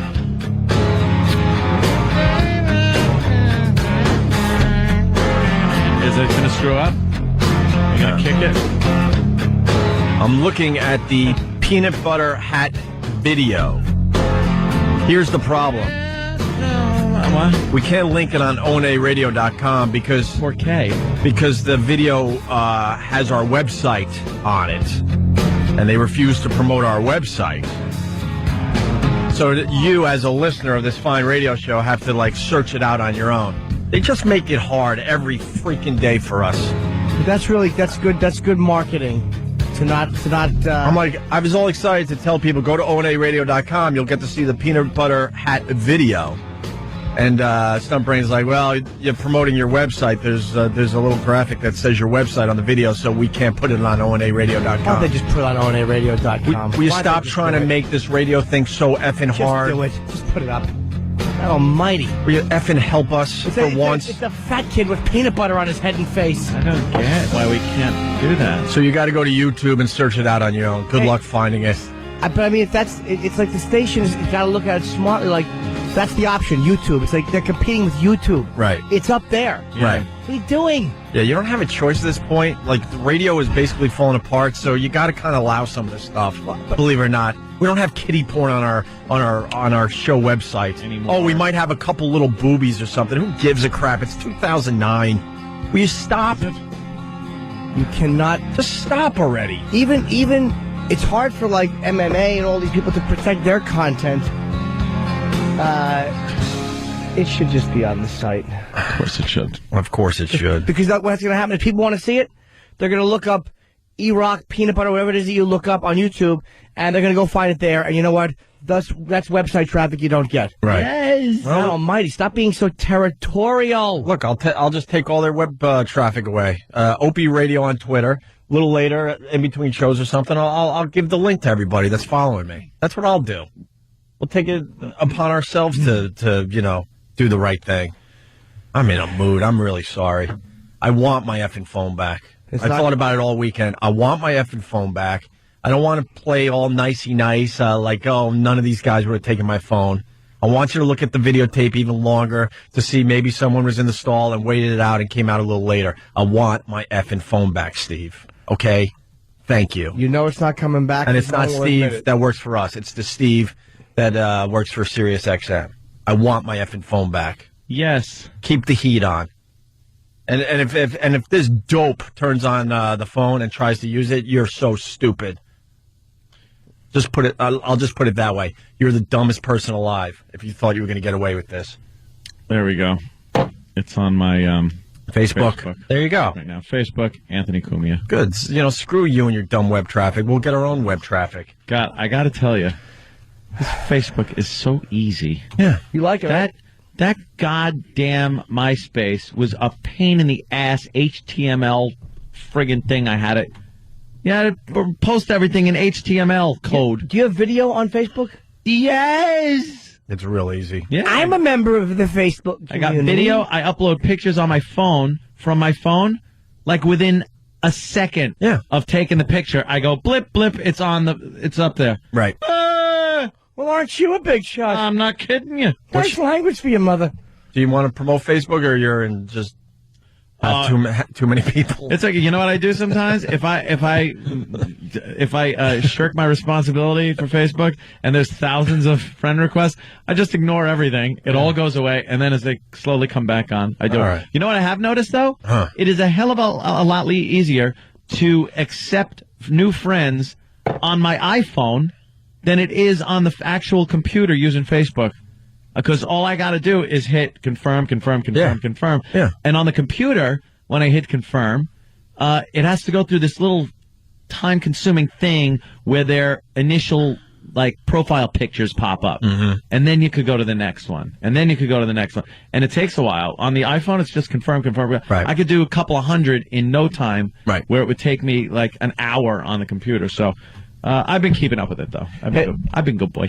Stump Brain, I got an assignment for you. Yes, sir. Go back to the bosses and the lawyers and ask them, what is it going to take for the boys to be able to promote their website in the year 2009? Okay.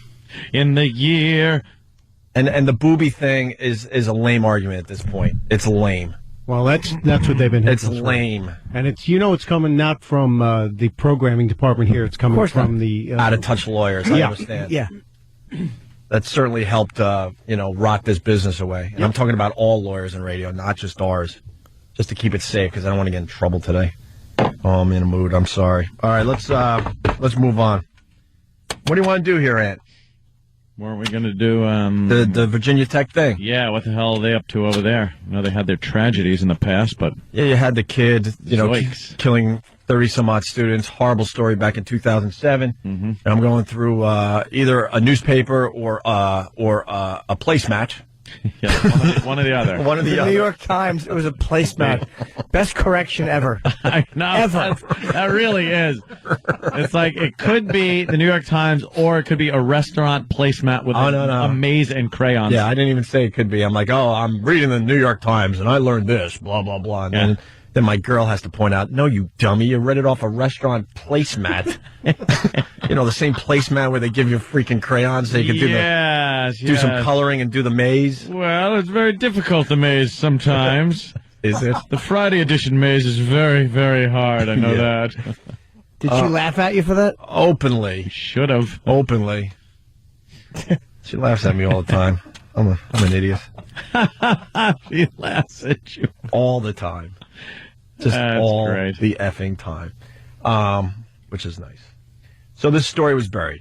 The same college that brought you that unbelievable massacre had this happen, I think about a week ago at this point. It was in newspapers, I'll acknowledge that, but this should have been front page news. Officers arrested 25-year-old Hyang Zhu last night. He's accused of stabbing a fellow graduate student to death inside a cafe at the Graduate Life Center on campus. Wow. Police discovered the woman's body on the cafe floor around 7:15 last night. Zhu was arrested at the scene. Police triggered an alert to the campus through email and text messages. It's the first murder on campus since 32 students were gunned down there nearly 2 years ago. I mean, I was here for the April 16th shootings, and I think this has affected me more because of that. I was just like, not again. This already happened here. And I just can't really believe it's happened again. Zhu is from China, and so was the victim. Police say they knew each other, but they're not saying how. Well, what the news failed to tell you in that cute little story, she was decapitated with a kitchen knife. Wow. While having coffee. Did she spill it? That sounds personal. Yeah. That doesn't sound like one of those, They failed to mention that. I'll just do this. They failed to mention that he was sawing through her head, her neck, and decapitated the young woman. Not to speak ill of the dead, but this is a great commercial for Sanka. My doctor says coffee makes me decapitate people. Makes me a tad nervous. I had to go to the nervous hospital. Chopped the woman's head off at the school. I'm working over to Bill Cox's outfit. Outfit. Like it's a big company corporation. Like it's a conglomerate. Bill Cox's outfit. You got a cot in a stupid room. Fixing lawnmowers and whatnot. That's very Bill Cox's outfit. Cox's outfit. Oh, man. It's a shack with one dummy that doesn't know a tank's out of gas and another dummy that hacks his mom apart. Stupid fat Bill Cox and his dumb other worthless employee. Oh. Ugh, just eating bad food. Got you some magazines and hard candy. Here, I'll lock you in. Hard candy. Hard candy. Who wants hard candy? Oh, ever. Tasty. Potted meat. Never get enough potted meat. It's a little loud. Get enough of that movie. Love it. We have an update on a story we brought you Friday. You missed a great story on Friday, Anthony. We brought you. Yes, I've been getting. I know what story you're going to talk about. I think anyway. I've been getting little inklings and things about this story, but I don't know anything about it. Mm-hmm. People have decided that I would appreciate it. Sean from North Carolina. Virginia Tech needs one of those blank days without a killing signs. Oh, like on construction sites? Yeah. 50 days without an accident? Yeah. It's the drunken Negro face cookie follow-up. I don't know what this is. Well, there's this dope that runs a bakery down in the Village here in New York City. He thought it'd be really funny to have drunken Negro face cookies in honor of Obama becoming our president. But I don't get drunken. What does that have to do with it? Dumb name. Oh, okay. They look like black people, supposedly, but it's just... Yeah. Dan, you got a picture you can bring up? It's terrible. Yeah, it's just... Look at that. Look at the cookie. It's just horrendous. It looks like... Ooh, that's scary. It looks like a cookie, maybe a 5-year-old would make. You let the kid bake a little bit with you. That's what they would come up with. It looks like those pictures of those deformed children that you find sometimes. It's horrible. They're like got gummy eyes and... Like the cleft lip kids that they show you on the subway? Yeah. Ugh. Guy was trying to be outrageous, got caught. Oops. Supposedly he makes outrageous, bakery items from time to time. Oh, is he one of those where you can make the, the penis-shaped cakes and stuff? Oh, more like stuff, yeah, go ahead. He said nobody complained when he made dead goose bread the week before. What is that? In honor of the... in honor of Flight 1549. Yeah. Oh, he just likes running with the news stories, doesn't he? So... The follow-up, he's getting some death threats, and if he was a radio show, he'd be so fired. So fired. At Lafayette French Pastry, Ted Kefalinos' phone is ringing off the hook. We African Americans, dude. You're making fun of us. Huh? Is he Greek? Yeah. Ted the Greek. Ted the Greek. African Americans, dude. You're making fun of us. Your shop will burn to the ground tonight. Ted is getting death threats now for this cookie that people call racist, hurtful, and ignorant. And the name is what puts this pastry over the top. I call them drunken Negro heads. What's the problem with that? Okay. What's the problem with that? Well, there's a bunch of problems. Yeah, it could be a couple of problems. Yeah. That's... Yeah. I call them drunken Negro heads. He's... But when you listen to him talk, he's aggravating. Yeah. He's an aggravating guy. He's not saying, hey, I was just trying to be funny. What's the problem? I'm funny joke, man. I make the funny. Do we have a picture of him, Danny, the guy? I'd love to see what this creep looks like. Imagine he looks just like the cookie. I know. That's why he's so angry. And his uncle's name, it looks like his uncle's name was Drunken Negro Head. It's a really weird, like the island of Lesbos. It's just a commemorative thing he's doing for his family. Yeah, his uncle. That's one of my favorite clips, by the way. I'm proud to be a lesbo. A lesbian. Maybe we can find that. Here's the second half of the story. This is the update on the drunken Negro head cookies. Now the community is calling for a boycott. Carol says even with Ted's apologies, she just can't shop here anymore. Okay, no, I'm not going here. Okay, that's enough. I couldn't. I'm speechless. I don't know what to say. Ted says he is truly sorry. He says in the spirit of Martin Luther King, he'd like to be forgiven for his mistake. Seriously, and from the bottom of my heart, it was an innocent design that I created, and It was nothing more than just a piece of art. That's it. Art. All right, the guy's a douche, but I won't shop there despite his apology. Can we send somebody down there to buy something at his bakery? People are really phony, is what it is. Yeah. When they say that, it's like, what did he do? Oh, well, then I'll never shop there. It's like, shut up. You think Reverend Al, is this a big enough story for Reverend Al? No. The guy put out a dumb friggin' cookie thing that people found offensive. So what? They're horrendous Who looking. cares? I'm offended on a... Not offended. But, like, I see things that I could be offended about on a daily basis. You just walk by, thicken up, shut your mouth. What? When you said there's things you're offended by, the first thing I thought of was Seal and Heidi Klum. Yeah, oh, okay.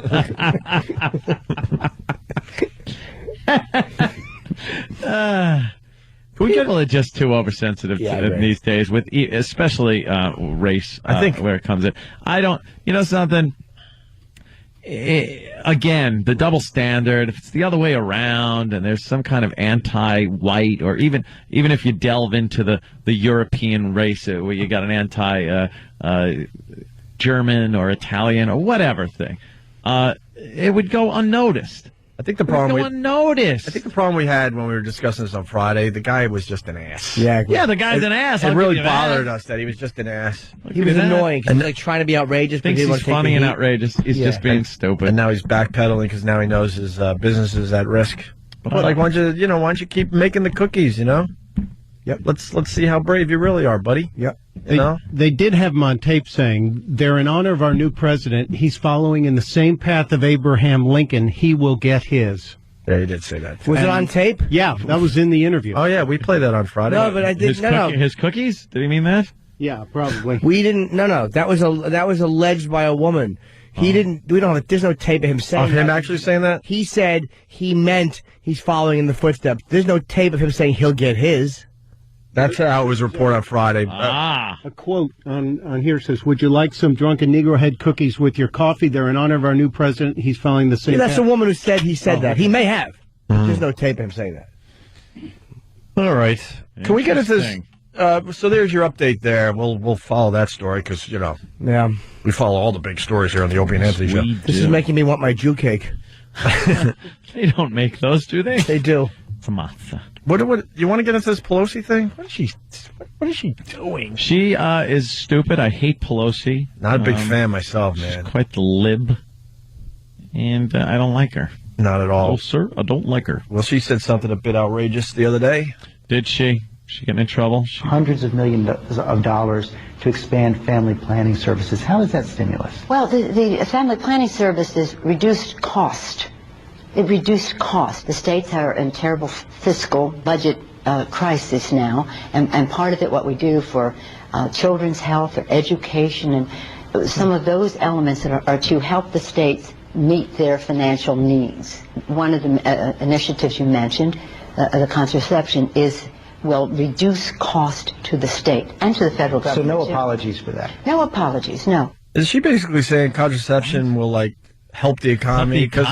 Because there's less people around? Yeah, do you understand how cold-blooded this is? Because she's talking about family planning, which is abortions too. Yeah. Hey, less cost for the state. You're That's right. it. You That's vacuum cheaper. it out, we don't pay for it. It's cheaper. She's right. Well, you She's know right. something? What are you going to say about that? Contraception? Fine. If the people that should use it, use it.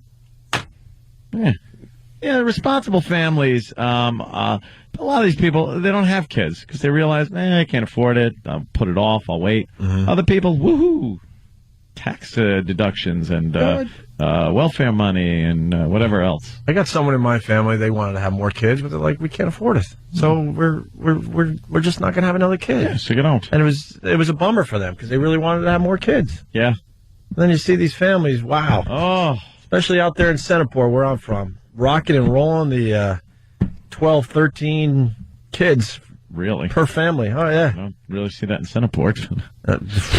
Yeah. Just because of the Catholic angle over there. Oh, well, the Catholics don't like using that birth control. So, I went to school with one family. Yeah, I thought we had a lot, 7, but who knows how many were related to me. I can't even figure it out anymore. Yeah. But, yeah, there were families with 10, 11. Oh, yeah. Oh, yeah. All right. Quick break. We got a real good story. Coming up, father chains daughter to bed for overeating. For overeating? Yeah, it's a really good. You don't want a fat kid. No, and good.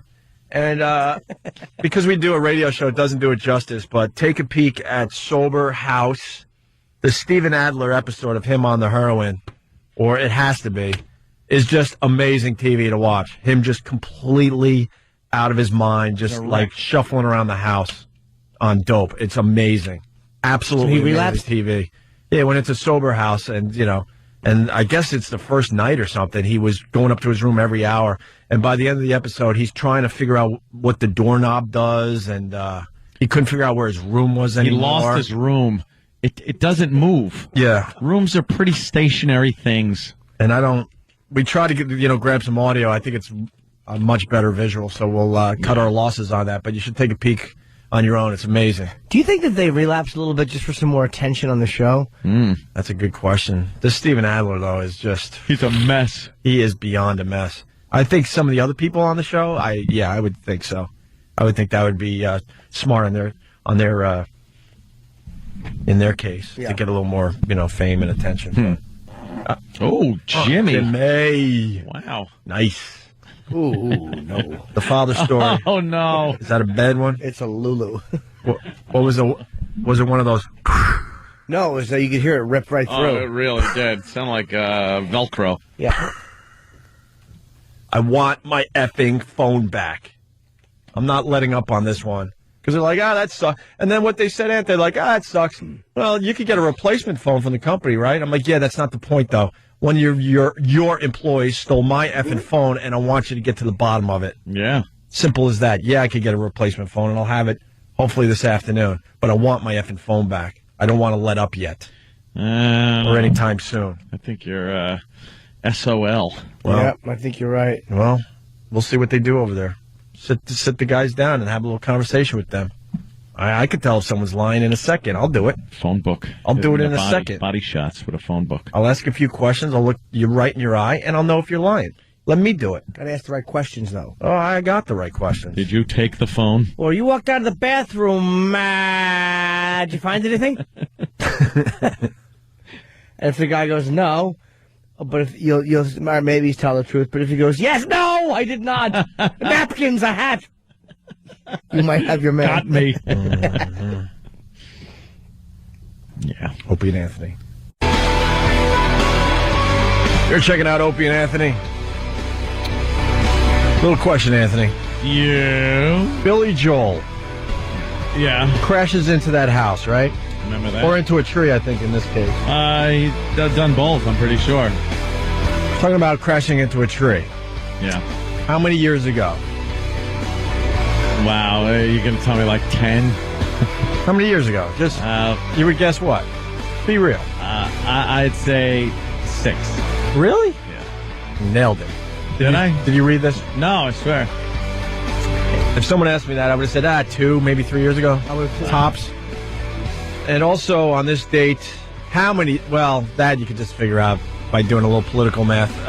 11 years ago today, Bill Clinton and the Monica Lewinsky thing, denying that he had the affair with Monica. Jeez. Speaking of Bill Clinton, you know what? We didn't go with the obvious thing here. His wife, Secretary of State, yes, has to travel the world. The whole world now. Is this guy the happiest man alive? He's going to miss her. Oh, is this guy the happiest man alive right now? Yeah, it was, she was traveling the country, but pretty much between Washington and New York. Yeah. When she's was senator, but now she's got a trouble spot sparked up. Bill Clinton's just going to make calls to faraway countries and start trouble. Right. Say, why don't you shut up? Nothing about this. Yeah. I hate the way your trade agreement works, and we're gonna, I got this information that Israel's going to start bombing you guys. Yeah. I know it. Why don't you get a first strike on him? And then a whole war starts up, and Hillary, I gotta go, Bill. Oh, sorry to hear it. Party's planned already. How psyched is he, really? Oh. He's got to be the happiest man. Hillary comes back, his clothes burning in his fire pit. Yeah. Also, we were talking about Mall Cop earlier. We're kind of in a tough spot. Yeah. and we got to stay true to what we were saying, but your pal and my pal, more your pal because you guys go way back, Adam Ferrara. Adam. Is in Mall Cop. I didn't even know that. And then it's the number one movie in America for the second week in a row. It's still a movie I have no desire to see whatsoever, but good for Adam, man. That's a good spot for him. Now I got to see it because Adam's in it. And people are saying he does a pretty good job in there. He's got a few really good lines and stuff, but, I'll get a bootleg. But, bootleg.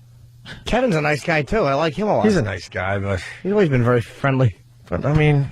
Yeah, look at us now. We got to go into kiss-ass mode. No, we don't. Oh, here we go. Never. Please, I don't kiss-ass. He puts me in a movie. Yeah, movie's hysterical, by the way. Yeah. Just want to let you know. Maybe we should see the movie before we trash it. That's true. We are being hypocritical. We when do we say that to other people, but... Just see it. When have we ever done that? When have we ever True. not been asses and actually said, let's hold judgment? True. You know, there are some movies you can tell just by the trailer, though. Because it's the Hollywood formula. You just can kind of I hate the Hollywood formula. I don't know. Hate it. You got that clip? We asked for this clip a little while ago, and we got it. Huh? Which one? The lesbo. Yeah. Just real quick. I am proud to be a lesbian. A lesbian. What would you like? Peas, carrots. Too early. I am proud to be a lesbian. Lesbian. All right. This could be the story of the day right here. We could have a little fun with this. Listen up. This Las Vegas man is accused of beating, kicking, and chaining his 15-year-old daughter to her bed. A local TV station reports Robert Blue did it because he was upset his daughter weighs around 165 pounds. Blue report... Oh, boy. Now I got Blue. a problem. I thought the kid was... Like 2 bills or something? Yeah, really large. How big is she? How old is she? How tall? Maybe she's 4'8". Yeah, she's around 165 pounds. Blue reportedly wanted her to lose about 25 pounds. The teen is described as a successful athlete, and her trainer is stunned by the abuse allegations. They've accused him of chaining her with like a chain and a padlock to her bed to prevent her from eating. What do you think? Very sad. Very sad. Blue reportedly told police he didn't think he committed a crime and that he was acting in his daughter's best interest. He's being held on charges including child endangerment. And not as fun as I was hoping. I was really well, it was some kind of, situation there. She's an athlete. Yeah, she's a little overweight, maybe. Maybe a little. Yeah. Sumo wrestler. Was he feeding her? Or just letting her, starve off the weight for a while? Giving her bathroom facilities? These are the questions that we need answered. Taking care of her, a little padded chain, or one that, she's going to want to chew her own foot off to get out of. They never give you the details on these stories you really want to know. Of course. That one fell short of expectations, huh? We were really excited about that one. We should have heard it first. That's all right. We like not. Hey, no. We like going cold on some of these, so you just get the wow effect. Yeah. Also, we're just lazy. 877-212-0-A. You hear about the model? Yeah, I did. That was terrible. Old Stumpy. What happened? I just heard, somebody talking saying, oh, she should be fine. She got a bacteria infection. She's just beyond hot. And to save her, they cut off her what? Her hands and feet. What's that called? Septic God. Her system went septic. This is like that woman in Brooklyn. Happened just before the first of the year. She had both hands and feet amputated. What's it mean when you go septic? It's like you get a serious infection in your entire bloodstream. I hate to say it. I didn't care as much for the woman in Brooklyn because she wasn't as good looking as the model. I mean, am I the only one that thinks this way? Human nature. You see the hot model with no hands and feet, you feel a little more sorry for her. Certainly do. Yep. No more watches. But the thing is, when you this girl toe rings when you go septic, that mother, she went septic. Can you if you go septic, if you stop it beforehand, could they have stopped something or no? Beforehand, before foot. It depends on how far along the infection's gotten, because it's a pretty virulent problem that they had with her. How do you get a blood infection like that? And what's with the hacking the hands and feet off going to help? I'm not sure. I think they also took out a kidney. And part of her stomach and both kidneys. Really? Well, we got an update on the model that they left looking like a mess. 20-year-old Mariana Briigi began modeling in her early teens, becoming a Miss World Brazil finalist for 2 years. But Briigi was fighting a generalized infection, an infection that forced the amputation of her hands and feet after the flow of oxygen to her limbs dropped. Drugs were no match against the infection. Briigi died early Saturday. Gracious! She was diagnosed with kidney stones last year, but her condition worsened and she was diagnosed with a urinary tract infection that spread. Part of her stomach was removed as doctors tried controlling internal bleeding. Doctors say Briigi was not breathing on her own, and they are not sure what caused the infection that claimed this young life. That's terrible, man. That's horrendous. Well, she had a lot going on down there, apparently, before this whole thing kicked up. The old urinary tract infection, some kidney stones. Yeesh. Once you go septic, I don't know, I can't get over that going septic thing. I know it does cut off so your limbs are rotten. Yeah. I think God needed a model. Without hands and feet? Oh, he could put those back together when she gets up there. Do you? He's the miracle worker. What if they're gone? Like she had no hands and feet for a while, so I'm sure they threw them away. And you're just stuck there with no hands and feet in heaven. That sucks. This sucks. This Looking all funny. It's becoming a sad break for a comedy show. Yeah. We'll bring the laughter back. That dummy, Paul McCartney, is thinking of getting married again. I saw a picture of him and his new broad. At least she could wear a bikini and have some pride. What a dummy. What is he thinking? He's got too much money. He's just giving it all away. I guess that's a good way to look at it. Yeah. Why does he need to be married? I don't get it. There is some kind of a thing where he needs to be married. He's a needy guy. He doesn't want to be, will you still feed me? Will you still need me when I'm 64 kind of a thing. He doesn't want to be alone. I was reading a local paper. It wasn't a placemat. I'm almost positive. And Paul McCartney's such a lonely guy. They said that you have a really good shot of seeing him if you go out east on Long Island. He just kind of like gets on his tiny little sailboat, like just one of those tiny ones. Yeah. Where you can only fit a few people on. And he just kind of like sails around like the bays and stuff all by himself. He likes to sail. Yeah, but they said... Yeah, but how about get your yacht? Yeah, but they say it's really pathetic because he's just lonely, just kind of out there looking for something. He's supposed to be left alone. Everybody's probably touching him, talking to him. Beatles! I get it. You I think? know. So that's the only place he could feel. Dude, first time I heard... Shut up. He's so sick of Shut everyone. your mouth. I want to go sailing. Just shut up. Shut up. What is he saying to me? Saying shut up. Oh, yeah. Shut up. Stephen S. from Bayshore. That poor model ended up looking like one of Big A's dates. Oh. Yeah, hands and feet are pretty important if you're a model. Especially all four of them, like, immediately. Like, that's how bad it was. It's not like you lose one hand. It's like to lose both hands and then both feet. It's like, Jesus. Then piece of your stomach, then your kidneys. It's like septic. They just start hacking you apart until they have to take something out that's essential. Yeah, they just hope for the best. Let's go to Bruce in Louisiana. Bruce? She was hot. Yeah, that girl sounds like an episode of House. I know, right? It's ridiculous. I didn't think that happened in real life, only on TV. She's gone septic on an all-new House. Oh, that's why I don't watch House. I'll start going, I got it. If it was House, it would have started with a sour stomach. Oh, I got a sour stomach, and then it turns into this horror it starts show. with something you could absolutely have. She had a urinary tract infection. Yep. Yeah, see, urinary tract infection, maybe kidney stones, and you go in to see House, and it's like, she's gone septic. Mm-hmm. And then before you know it, we're going to have to amputate. They go to commercial, come back. Yeah. She's just amputated. I don't want to be septic. No, who would? No one wants to be septic. That. Yeah, that would really... And then we got an update on the father chaining the daughter thing. Joe in Jersey. Joe? Septic? Hey, guys. Hey. I saw an article the other day about that blue guy who chained his daughter to the bed. Yeah. He originally tried chaining up the refrigerator in the pantry, and because she was such a fat ass, she got around it. And that's when he chained her up to the bed because he wanted her back at fighting weight. because she's some sort of like judo champion or some crap like that. Oh, yeah? Yeah. Who's his daughter, Marlon Brando?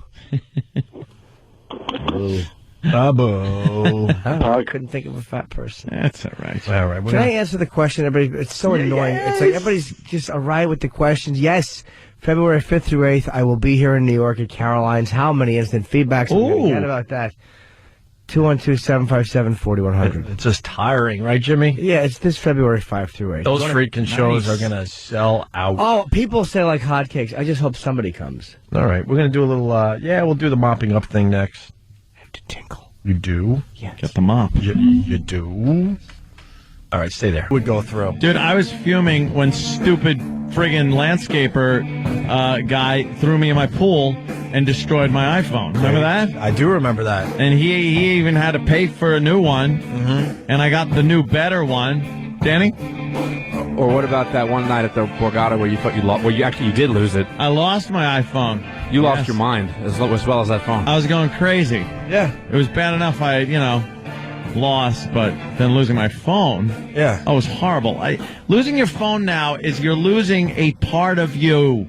I was a mental patient this weekend, but it made me like watch movies and go outside. And what? I was doing stuff like That's insanity. I went old school and I actually was doing stuff and I actually picked up the phone and started calling people, which was weird. Yeah. I want to do that. Try to go without your phone for 24 hours. No. It's almost impossible. Can't. It's almost impossible. I've grown so used to just going, what's the weather? And then just bam. Yeah. One button, boom, you got the weather. Yeah. What's going on in the market? I need to know stock market thing. Bam. Just stuff like that, beyond phone and texting. Yeah. And phone and texting is a huge part of what your phone is about. Of course. But all the little, other little things all the dumb little that just things. pop up. The fact that it's, my music is on here. The email. Yeah. Banking. YouTube, if I want to get to any of the videos. My camera. It's your life. Your MMS texting. Right. Oh, that's right. I don't have your it. video. I don't. Well, I got my video camera. I'd rather videotape it with my flip cam, Jimmy. Those flip cams taking over. So, I went back to my Pebble, which you see here. Wow, you're going retro. And I remember, when I first brought this in to everybody, look at my new phone, and people actually went, ooh, ah.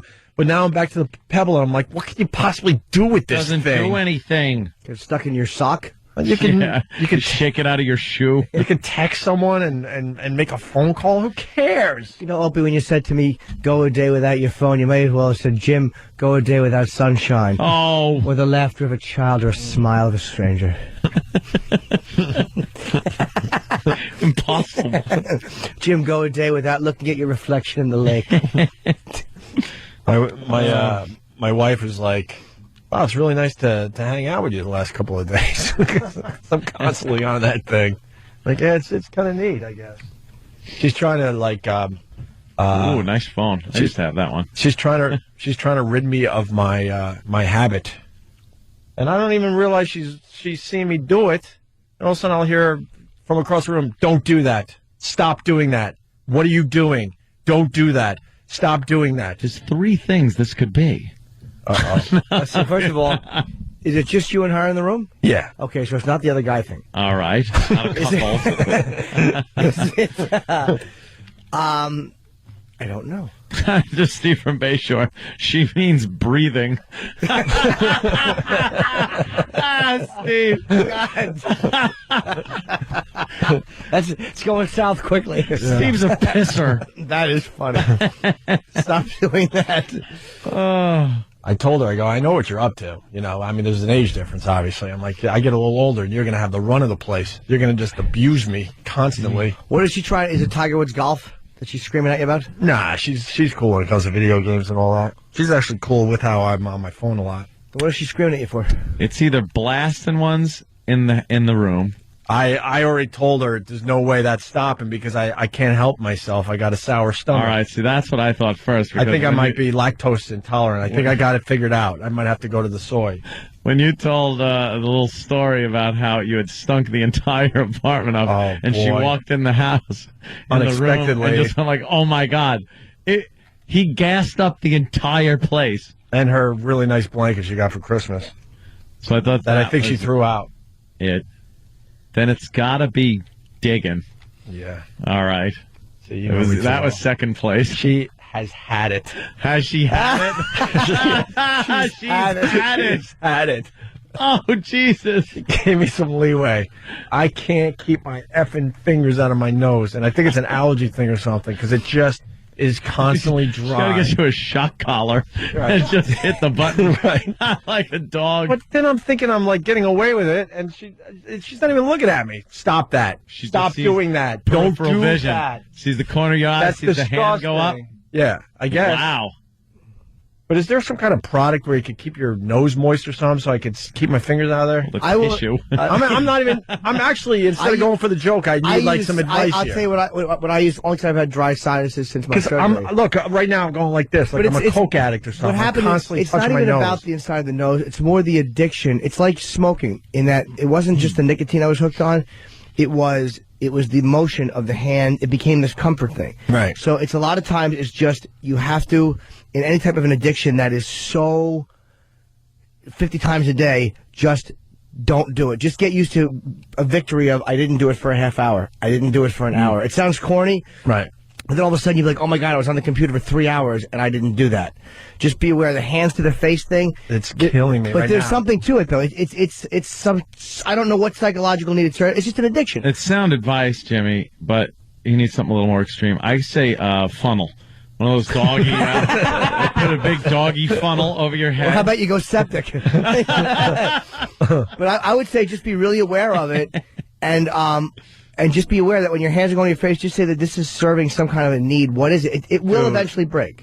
But when I go with the blowing out of the nose, it's quite impressive every single morning. But you know that there's stuff going on. Oh, yeah. Me too. Constantly. Me too. Every morning, it's just like a friggin' mess. I clear out the whole inner wall. That's it. But it's not about it You being get a nice stuck. clearing out of the whole inner wall where you're like, wow, how is that in there? I take the tissue and I do that kind of too. crumple it up and then make the old auger motion. Yeah. And, once I'm clean in the morning, unless I have a cold, I'm good for the whole day. How about this? It's not just about the nose, because I have horrendous sinuses. It is simply an addiction. It's like scratching your eye, or it's like anything like that, where it's a hand-to-face thing. Sometimes it's just a habit that has to be broken, and it's just like it's a Jones. It's an irrational Jones. Like, I gotta do it. It's like, but why? There's nothing there. Get saline. If you want your nose, get saline to blast up your nose. I hear what you're saying, Jimmy, but there's always something there. Trust me. It's mental. I'm telling you. Always something there. 90% of the time, it's probably mental. I live with bad It sinuses. probably goes back to my dad having hankies. Hanky. You never wanted to use the hanky. Nope. Your nose is running. Here, wipe it. And then your father would hand you like a hanky. My father had hankies, too. Like, I don't want, that's called a dried mucus rag. When my dad died, it was a nice gesture. I think it was, I'm trying to remember which brother, but he wanted to hand out my dad's hankies to the boys. I'm like, oh, no. Look, I miss my dad horribly, but I don't need one of his hankies that he used. People who chew their nails. Are their nails always long and they need to be chewed? I used to be a nail chewer. I haven't chewed mine. I can't even tell you the last time. But I'm saying that there's no Can't even rational tell you. reason why they do it. It just becomes this nervous habit Yeah, I addiction. can't even tell you. Same thing with that. How did she tell you? Like, what did she say to you? Like who? Your wife. What did she say about that? She just like, hey, look. No, she's just like she's had it. But her best friend does it too. So her best friend eats all of them. I don't eat all of them. Oh, Jesus. You're crazy if you eat all of them. You got to choose which ones you're going to eat. No, you gotta not at all. Yeah. No. You've never eaten a booger. I can honestly I'm not going to tell sit you. here and make believe that people aren't eating boogers out there. I could honestly tell you, with every bit of honesty, that I would swear on any loved member of my family. If we brought God in here, he'd go, well, there was that one time you probably didn't realize, but you did. Never, ever did I. How about you're 6 or 7 years old? No. I've never, eaten any snot product. Let's play. I can't even fathom it. I am so grossed out by snot. Tomorrow, let's play. Yeah. Would you eat that? It's a very simple game that I just You could popped cross into my boogers head. off. No, this is what we're going to do. Everyone blows their nose in the morning. I want the staff to blow their nose. I'm not going to eat your boogers, so don't get all grossed out there. But you show me what you got in your little tissue, and I will tell you if that was mine, if I would eat it or not. Oh, my God. Dude, we would put pictures up on the web, and you can play along at home. Because you really have to choose the ones you're going to eat. I've eaten boogers. I mean, we all have. I mean, Ann hasn't. But it's not, for me, it's not. Yeah. It's not, for me, it's not a thing. Yeah. But you see, now I'm watching you do it. It's like, I know what it's like. Believe me, I'm Nick Nervous, and I'm Harry Habit. I can't stop. I blink left rapidly. But I'm the same way. I'm not. I don't want to hear Jimmy's therapy crap over the nose thing today. You don't have to, but it's the truth. No, it's not. It's just that my nose constantly has boogers in it, and I'm pulling them out. Okay. But I'm trying to blow out my nose. It's losing it. Jimmy's trying to get a deeper meaning, and I'm just trying to stop. But if you don't look at it for what it is, as a habit, it's like if you blast saline up your nose, yeah, because that will clear it a little bit and make it a little bit moist. I did a little lotion, and that seems to help. Yeah, but it's the addiction of hand to face. I'm telling you, I don't know what the psychological reason is, but it is an addiction. Rather do A to mouth. Oh, me too. Please. Or A to V. They hate that one. There's not much bacteria. Well, that sounds like a you problem. Shut up, septic. All right, we got to get the hell out of here. So. The heck out of here, yeah. I will be discussing nose picking further with all my followers on Twitter. Opie Radio on Twitter. Ant's got his Facebook that he kind of accepts new friends from time to time. Oh, I've been pretty good with it. What's your name for the peeps out there? Anthony Cumia. Cumia. Very easy. All right. I think it's Music Are you on Marathon Twitter or Booger? I should start Booger. Booger. The competition to Twitter. All right. Music Marathon time. What's the first song there, Danny? Ooh. We have Van Halen with Panama. Oh. Eddie's birthday. Oh, for Eddie's birthday. God, that freaking Mark Chernoff is a smart man. He's been in the business 30 years. I see why now. Eddie Van Halen is 54 years old today, so the Music Marathon will start with some VH. Nice. And we'll see tomorrow. I want my effing phone back. Do you want us to... Don't drop it, Steve. Put the pressure on. Look at the videotapes. Bruce, you're a good guy. Bruce, the security guard over there, man, he's taking it seriously. Yeah? I want people questioned. I'm going to raise holy hell over this phone. This is just not right. Nice. Especially in the workplace. At a bar, a restaurant, I get it. Trust me. A gym, whatever. Workplace, that should not happen. Especially that we got guys on video leaving the bathroom. Absolutely. I don't want this dropped. Music Marathon time. We'll see you guys tomorrow. Right.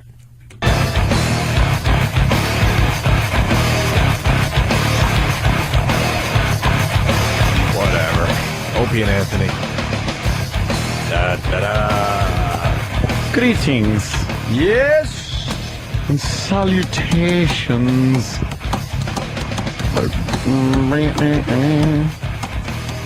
Get my volume right. There we go. La la la la. Check. Very good. There was something, and now I can't remember. I can't remember what I was gonna say. Shit. Besides, we're spring, summer, or something. We got tired of this shit. We got a real winter for once. Tired of this shit. Sucks when you get the real winter. We haven't had one in a while, though. I'm not a fan, man. It's going to be cold for the next 3 days in New York. I can't fucking stand cold weather. I like it. I really can't. It makes you appreciate. 45 or 50. Yes, I agree with you. We had 40 the other day. But this is fucking miserable weather. One of the funniest lines in planes, trains, and automobiles. How cold do you think it is? 1. 1. That's what. The gentleman that invented the heated steering wheel can come by for his blow job. that I am perfectly willing to give him. That was me. Who invented the heated steering wheel? Because Jimmy, come here, little feller. That is probably one of the best things ever in a car. Really? Because when it's cold, it sucks. You're driving with your fucking wrists. You can't put your hands on there. Gloves don't help. You get a little glove action. Gloves do not fucking help. Gloves will only keep your hands warm if you're in a warm place. Gloves get as cold as the outside is. Mm-hmm. Gloves are stupid. How about heated seats, though? I get that works too. The heated seats, the heated steering wheel, turn the fucking heat up. I remember when my heated seats worked. That's a good 2 years back ago in the now. old days. Yeah. When your heated seats worked. Remember when I said I need to get a new car immediately? Yes. Well, I still haven't gotten the new car. Haven't done that? And we had to drive out to FH and back on Saturday, I guess. You still have that same truck? Yeah. What are you doing? Oh, he's a madman. Now my girl brings a blankie into the car to keep warm. Dude, I went to Mercedes to look because someone I know hooked me up with a guy there. They were honestly, I'm not stumping for them, but they were fucking amazing. Yeah. They show. I don't know if I'm going to get one because I'm scared of rear wheel drive, so I may have to get a little bit of a truck. Yeah. Just go. Go look at one. I'm testing my girl. I want to make sure she truly loves me before we get the new car. Wow. I want to see what she'll put up with. The hell are you waiting for? Get rid of that hunk of shit. We're going out to FH, and I go, what are you doing? She goes, oh, I'm getting a blanket. Because my side of the car is cold. She should not have to get a blanket in a vehicle like you're in a covered wagon. I offered. I go, well, you drive. You'll be nice and toasty because that side of the car is nice and toasty. She don't want to drive. She How just wants to be romantic is warm. that? You drive and you'll be. I'll freeze. How about this? Get a nice fucking new one. Let her smell new car smell. Look, I know it sounds pathetic, but now we won't drive the car for another 2 weeks, and now it'll be out of sight, out of mind. I'm not driving this until car the every next day. time you have to. And then she'll have to get the blankie again. Get a new one. I go, how you doing on the way home? Because it was really cold Saturday because the temperature dropped to like single digits. Oh, my God. She goes, I'm warm except for my feet that I can't feel. How about this? Was 1 in the morning. She's had enough of the car situation, too. Let's do this. Let the girl smell nice new car, leather seats. She tolerates farts all over the apartment. Fucking the new blanket being spoiled by fucking gas and lactose intolerance. Fucking your Tiger Woods golf obsession. Let her smell a nice new car. And my nose picking that Jimmy thinks should lead to therapy. Hey, look, dude, I'm telling you, I'm not as crazy as you think I am. I'm working on stuff, but I don't want to be completely fixed. How's that? But you're not in danger of that. You're not it's like someone that works on the out. brink of fixed. It's like someone that works out for a week. I don't want to be Mr. Universe. It's like, relax. You're not there. Dude, I'm 40. I've been sober. Yeah. In a program since I was 18, and I go to thank you. Just wanted to do 14 years without a drink or drunk. Or fucking, I go to therapy. I have a great therapist. She is fucking good. I had to call the other day for my bathroom. And I am still a disaster, but I'm better than I should be. That's good. I'm not healthy. I mean, but I'm not fucking where I was. That's good. I'm not where I used to be either. I know. I just do it in other ways. In other ways. No, good ways actually. Very good ways. Very, very good. Meditation is the balm. I'll tell you that much. Yeah. Meditation rules. You got time for that shit? Meditation, fuck yeah, rules. Sitting. What do? You sit? Yeah, but you gotta do this. You know. You sit in the full lotus position. Yeah, but then you got to get stuff to sit on. So Out of your ass? What are you picking? So your hiney's up high, because then you got to have a straight back, strong back. And then you put your hands on your mid-thighs, and then you close your index finger with your thumb finger, and then you think. What do you think? No, I don't want to think. You're supposed to just kind of be one with the universe and see the light. Holy shit. And then concentrate on your breathing, and man, it makes you feel much better. I can't do it either. How can I think? I'd go crazy. And then I don't want to punch my fellow human being for an hour or two. My own thoughts in my head with no distractions. It's good. To the end of me. It's good. The other thing I'm doing, which I don't want to confuse the issue, I decided to see how long I could go without drinking. But I never had a drinking problem. Wow, that's a tough one. It is kind of tough because you start realizing, like I was at FA Trials, it's a perfect opportunity to do what I like to do, which is just a couple glasses of wine. That's it. I don't go much further than that usually. Oh. And I'm like, wow, you really got to like it. It just makes you work on your brain, and it's tough. But I'm up to what? What day are we up to? 26 days. But I don't want people to think I had a drinking problem. Without It wasn't about anything? that. Yeah, not a drop. What was since it New about? Year's. I don't know. I just wanted to like reassess myself. Yeah. Nothing wrong with it. I like being a part of the Opie Anthony show. I think it's perfectly acceptable. Yeah, but see, bringing that up, that's where the problem's going to be. People are going to be like, wow, I didn't know. No, because I know you problem. just don't drink anyway. I used to be a heavy drinker in my 20s and stuff, years early ago. 30s, but I mean, you barely drink at all anyway. it's just about, it's all about just FH. I'm kind of working on myself, and it was just one of those things of what I want to do, and you don't realize that there's so many excuses just to always like grab a glass of wine or something. I'm like, well, let's consciousness. Your relationship reminds me of Nicholson and Helen Hunt, whereas, like, because he's this OCD kook, and this great chick comes along, and he's like, you make me want to be a better man. That's exactly what that is. You know, you meet a girl, and she like makes you want to be better, so you're better for her. No, it's just not that I've ever experienced that, but I've heard it's nice.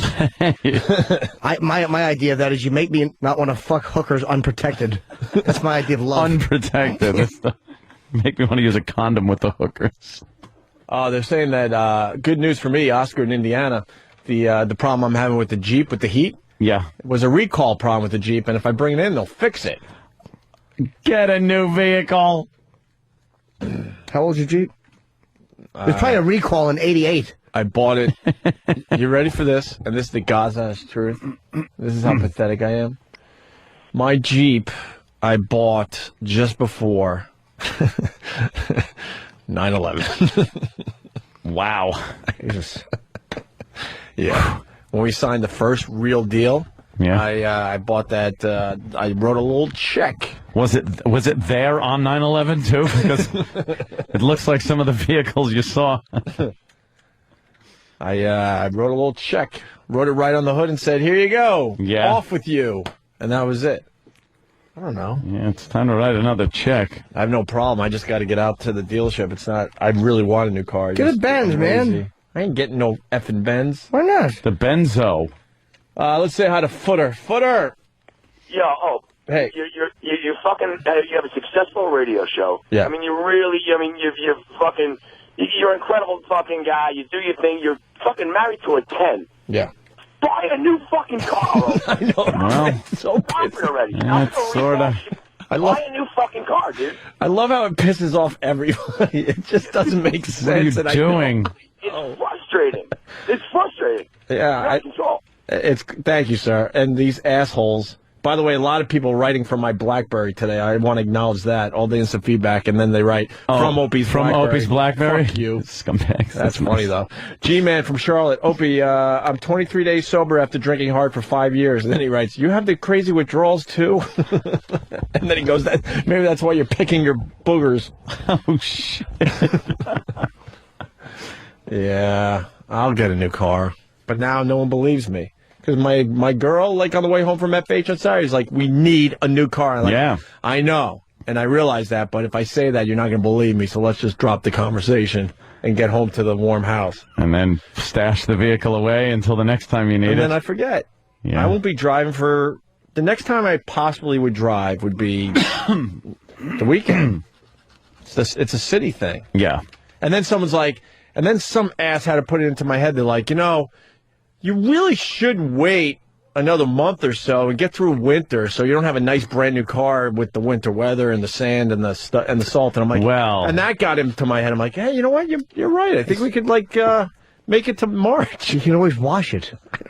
But what do they think? You can only wash it from the places are closed until April? Oh, the winter. Well, yeah, when you really should have a new vehicle that runs good in the snow and is dependable and has heat. You worry about rock salt? Your wife's toes are falling off.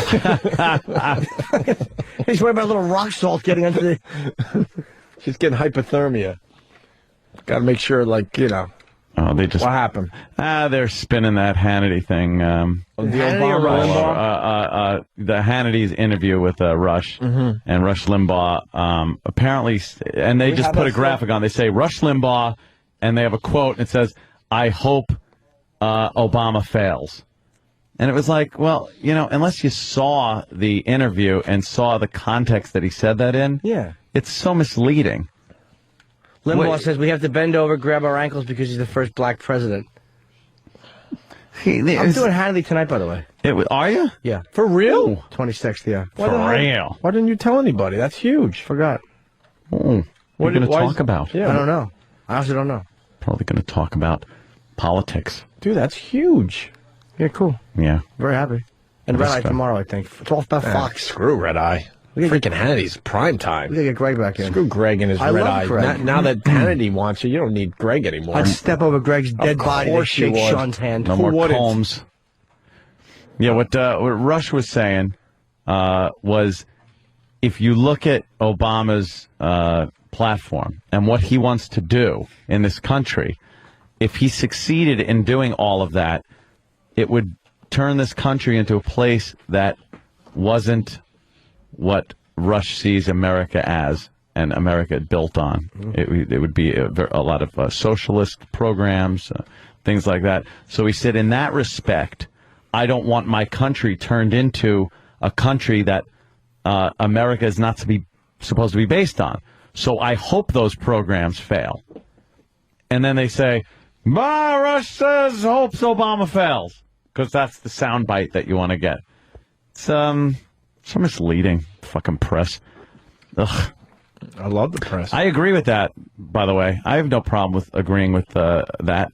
I think Limbaugh says a bunch of stupid shit. He's a hardliner that won't ever fucking deviate from the right. But in that instance, they're really making it look silly. Like he just said, I hope he fails. Because why? He's a Democrat, because he's liberal. See, there it is again. They just have a quote, I hope Obama fails. Is that O'Reilly being interviewed on MSNBC? No, that's what's his name? Buchanan? Oh, Pat Buchanan. Okay. Hey, we have the Rush Limbaugh disc. I threw it aside because I thought that was becoming old news. Oh, yeah. It'll be in our bin. Yeah, it's starting to get some. It's got legs. I mean, the press is starting to pick up on it. But it's perfect for Limbaugh's show to have Obama in office. Oh, I know. His ratings are going to be massive. But who cares that he said that? He's a talk show host. He's allowed to say that, you fucking faggot Americans. There you go. Holy shit, you fucking pussies. He's allowed to say that. Yeah. Isn't that ridiculous? What a nation of fucking assholes we are. And they make it like, and they do bend over backwards because he's, the first black president. Someone wants to argue about Obama with you, Ant. Rick in Sarasota. Rick, hello? Why do you say half? Just to irritate people out there? No, because he is. He's half, and he was raised completely by a white family, so. Rick. I'm sorry. I'm calling from the South, where you would think that I would be a good, flag-waving fucking Republican, but I feel that Obama is going to be a good thing for this nation because we need those social programs that you and your Republicans think are going to bring this country to its fucking knees. Yeah. For the last 8 years, our president has done nothing to bring money back into our country. He's taken it and shipped it overseas and done nothing but bring us to a world power and not a world leader. Yeah. So how does... What the hell good does that do for us? All right.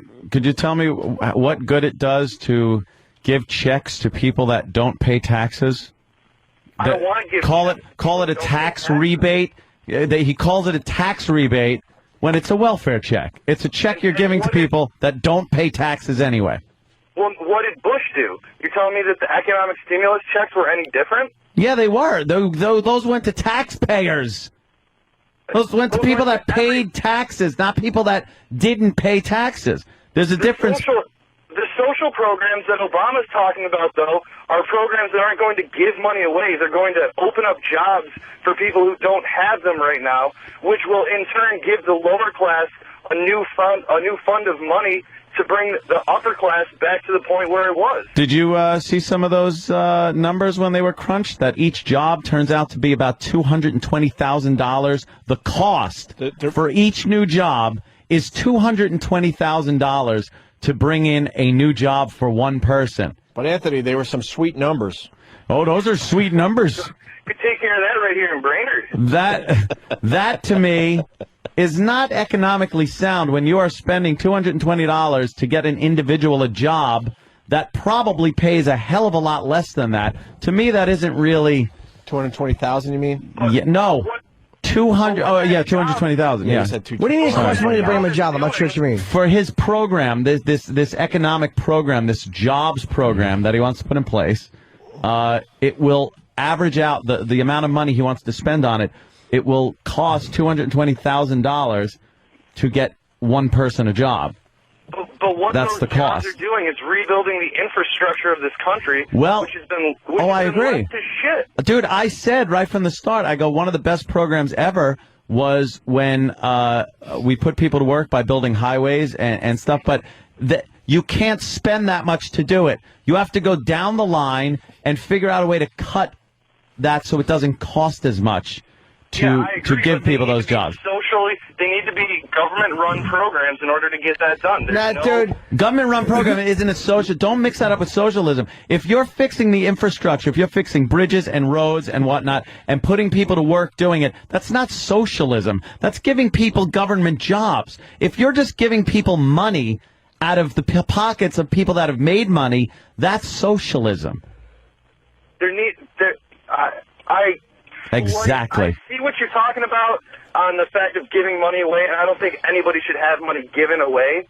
But I think that there needs to be government-funded, government-run, completely, set aside on a tax-based income.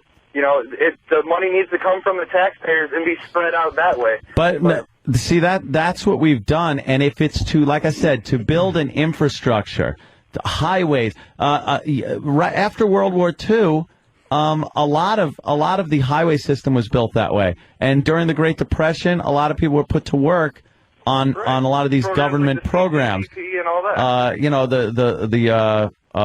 The Boulder Dam and all those government projects were pretty much just people that got paid good money to help build the country. That isn't socialism.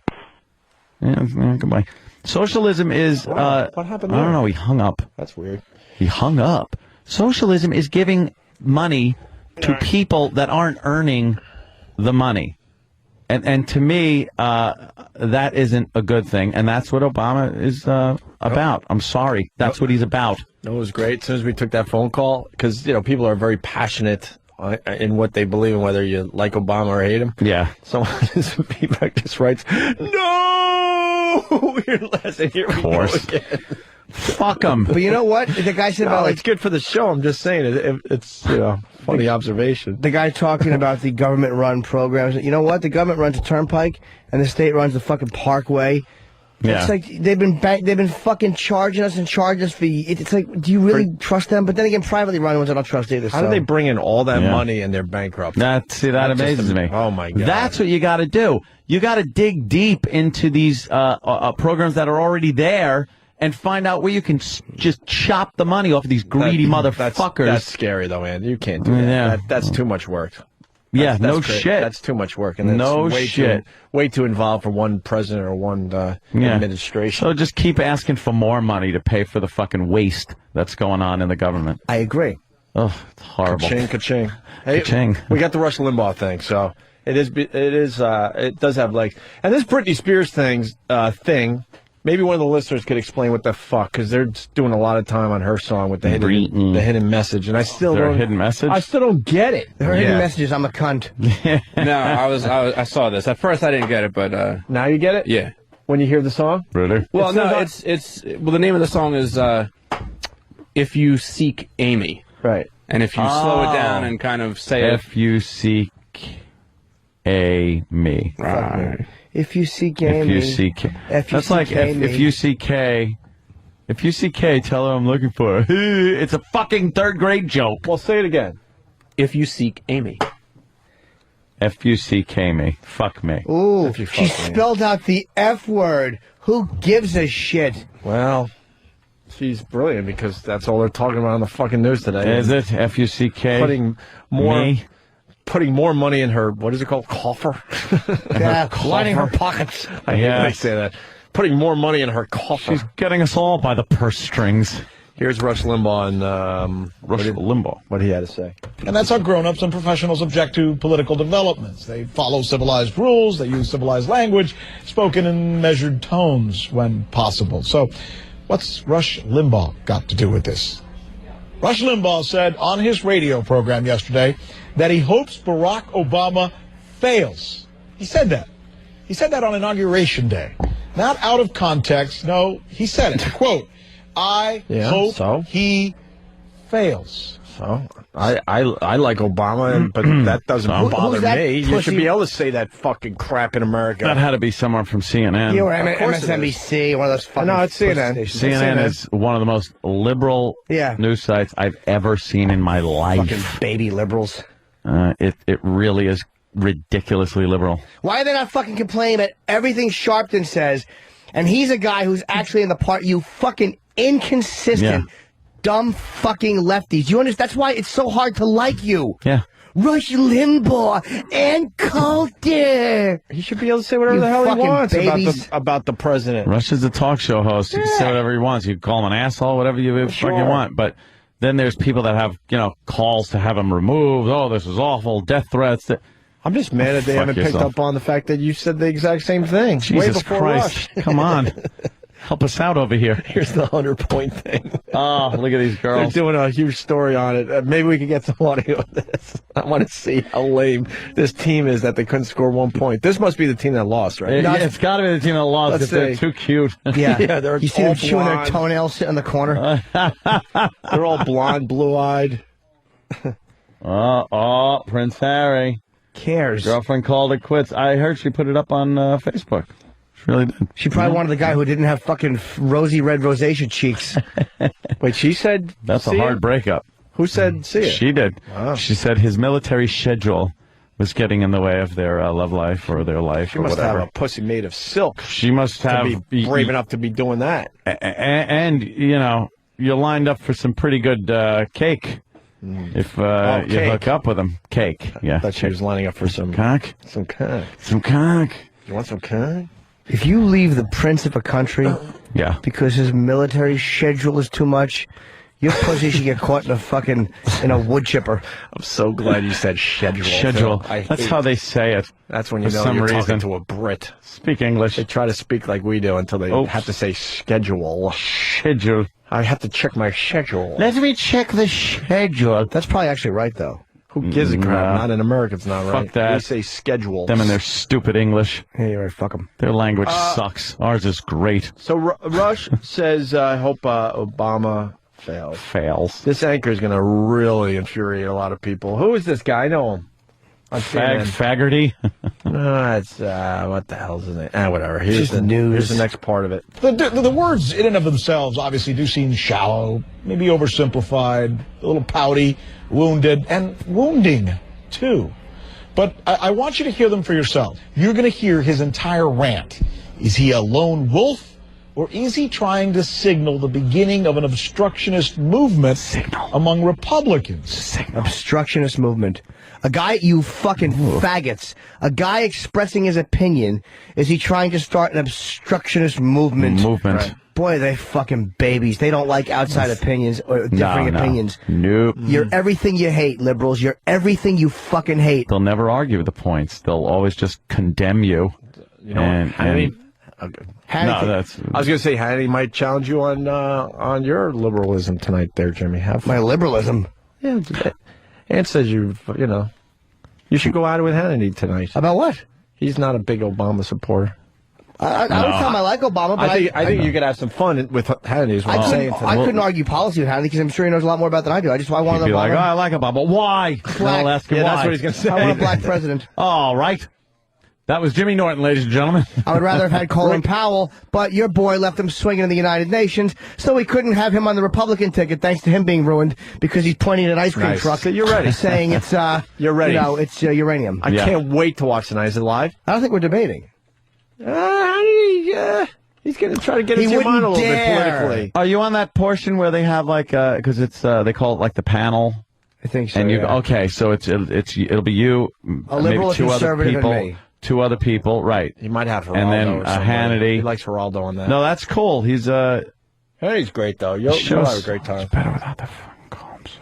Oh, I didn't mean to say that. Poor Combs. But now you know what I noticed Hannity is doing.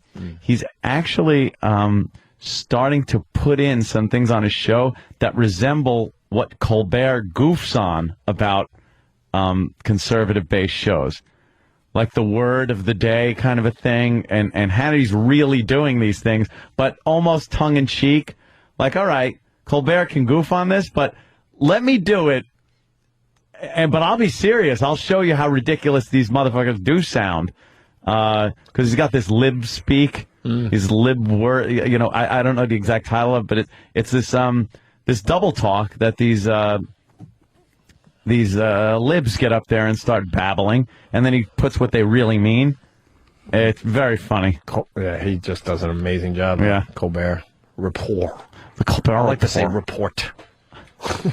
Colbert Report. The anchor is Rick Sanchez. Okay, so this is what Limbaugh said. Sanchez, dirty out of Sanchez. his own mouth.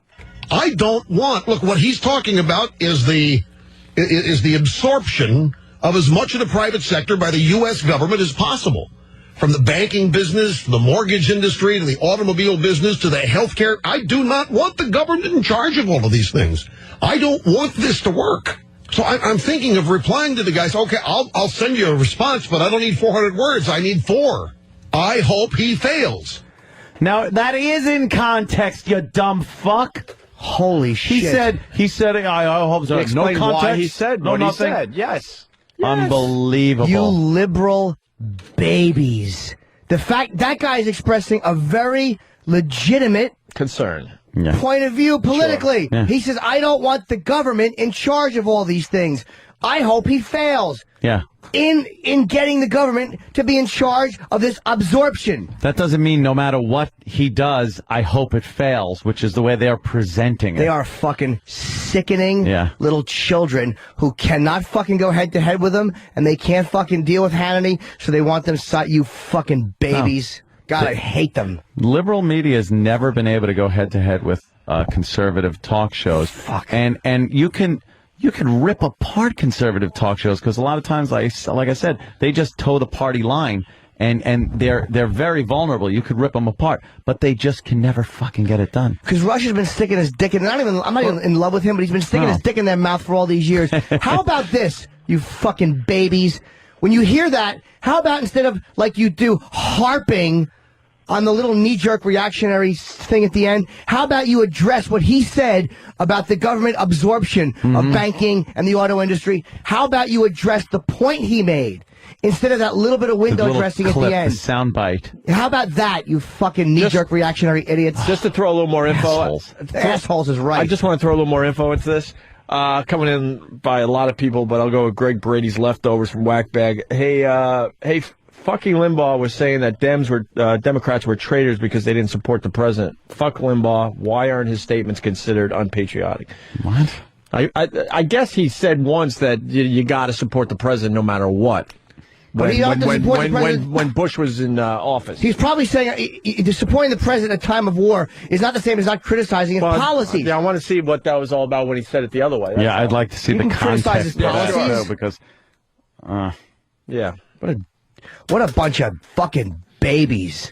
And they hate when I trash them liberals. This is exactly why. I just heard he didn't say Obama's the first black president. I hope he fails. I hope he fails. Media is lazy because they destroy people on just using a quote instead of. They are lazy. That's what they do. Shit. Look what they did to Imus. If they really explained where all that came from, whatever. Just Imus shit. thing's old, but you see what they do to people. They fucking when they don't give you all the you. info. They took 1 2-second clip we did with the homeless Charlie thing and try to send us on a train out of town.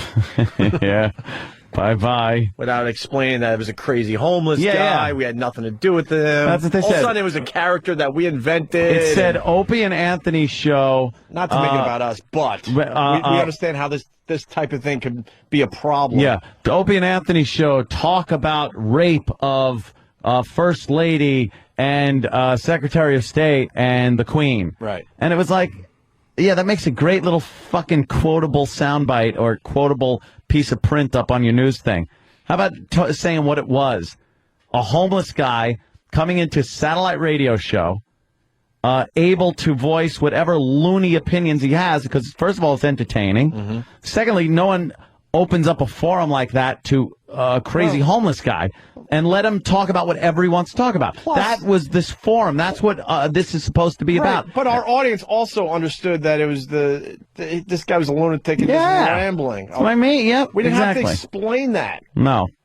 But to anyone that was listening that day. they get a hold of it. They don't want to investigate. They don't want to look into shit. All they want to do is fucking get that quotable little soundbite and screw over whoever they can and then move on. We barely. Go fuck yourself. I know we kind of talk about this every once in a while, but we barely, and I mean barely, skated. I know. That was a biggie. That was as close as we've ever come to being That was a biggie. fired and being Panero able to wanted keep to our fire jobs. everybody. Yeah. Yeah, that's what I hear. Yeah, he wanted to fire everybody, and Logan saved us. Elo definitely saved us in that situation. Boy, that Panero, what a smart guy he was. Did a good job. Ugh. All right, we're going to take a quick break. Old dumpster gums. So that's good news. Jimmy on Hannity tonight. We should push this, Jimmy. That's good. Well, yeah, that's big. I honestly don't look at I mean, it's great. I'm happy to do it, but I just don't know what I'm doing on there. You could become a regular on there. You'll be talking. You'll be tacking. I love watching Hannity, actually, more than the other dopes. And I probably agree with the other dopes more than I would have Hannity, but I really enjoy Hannity. These fucking, the way he defends free speech, even that he doesn't agree with. Yeah. If you liberals would just stop whinging. That's what it is. About what everybody says. You stop being such crybabies. They fucking whinge. Did you hear what he said? You know what else really fucking got me? I was reading a whole thing on, of course, the Second Amendment. I keep very close tabs on that. It's very, very close to me. Our right to bear arms. And someone pointed out something very, very interesting. The rights that we are given are rights. The forefathers considered those God-given rights, whoever given. We're, as humans, we have those. They're not government-given rights. The government, the rights, the way it's written, the Bill of Rights, the way it's written isn't the government's giving you this right. It's you have the right. The government can't take it from you. But a lot of times these motherfuckers get in there and think the government gave you this right, so we can also take it away. No, it's your right as a living human being to have this. We're just writing it down to let you know that the government can never take this away because it's not theirs to take. Can I throw something at you? Yeah. Let's say that we come up with a gun that has nuclear capabilities. Yeah. At that point, would you allow the government? You would not be able to have that. We can't have machine guns, and people, or even the NRA, or right. For the most part. I mean, as far as following the Second Amendment, where does it get to the point with you where you go, all right, yeah, that obviously is a problem. It's got to be kept in check. You can't give citizens nuclear weapons. No, we know that. A gun with nuclear weapon capabilities. To bear arms doesn't necessarily mean to have a nuclear. But you know what I'm trying gun. to get at? Like when is it too far? When is it too far? For someone that they've already taken away. That fights for the Second Amendment. They've already taken away. No, I'm not even saying that. Automatic like for you, because and, I know even taking automatic weapons away, that pisses you off. For me, I think any type of semi-automatic rifle. I don't care what it looks like. If it looks like an assault rifle, should be able to have it. There's been a machine gun ban in place for forever, so that doesn't matter. Handguns, as far as pistols go, right? What limitations do you see there? Especially if not automatic, but just fucking any handgun. But you understand the point I'm trying to make is when does the government have to? Because it kind of maybe has to save the country. They have already. They've stepped in. You're not allowed to have incendiary devices. No, I know, but you can't have. Yeah. There are laws in place that say you can't own certain things. But I'm talking the other way. We're already in a good place, relatively speaking, to how many people want to completely get rid of guns. Right. I'd rather have it a lot easier in certain cities to be able to get a licensed gun. And by licensed, I mean, yeah, I'm for background checks. I'm for FBI background checks. I'm not one of these guys that think you should be able to fucking go into a drugstore and buy a fucking gun, right? And just walk out with it. That's, you got to check the people. That's fine. But don't tell me I can't. Background checks? Yeah. Yeah. Okay. Yeah. They want. It's in their best interest to have guns in the hands of law-abiding citizens and not criminals. Oh. Let's go with video games. Blue Healer from Kentucky. If Anthony has played Fallout 3, he would be wanting a Fat Man, which is a mini nuke gun. Oh, I could get a Fat Man? Where do I buy a Fat Man? Should we allow people to have Fat Man? If you can afford it, fuck yeah. Buy me a Fat Man. No, I'm just wondering, like, as far as the Constitution goes, it's just an open question. Like, when does it get to a point where the government almost has to go, and maybe not even just with the Second Amendment, like, fuck the Constitution. Holy shit, we got to make some drastic changes to save our country. You could probably look at any of the rights in your Bill of Rights and go that extreme with anything. Sure. I get that.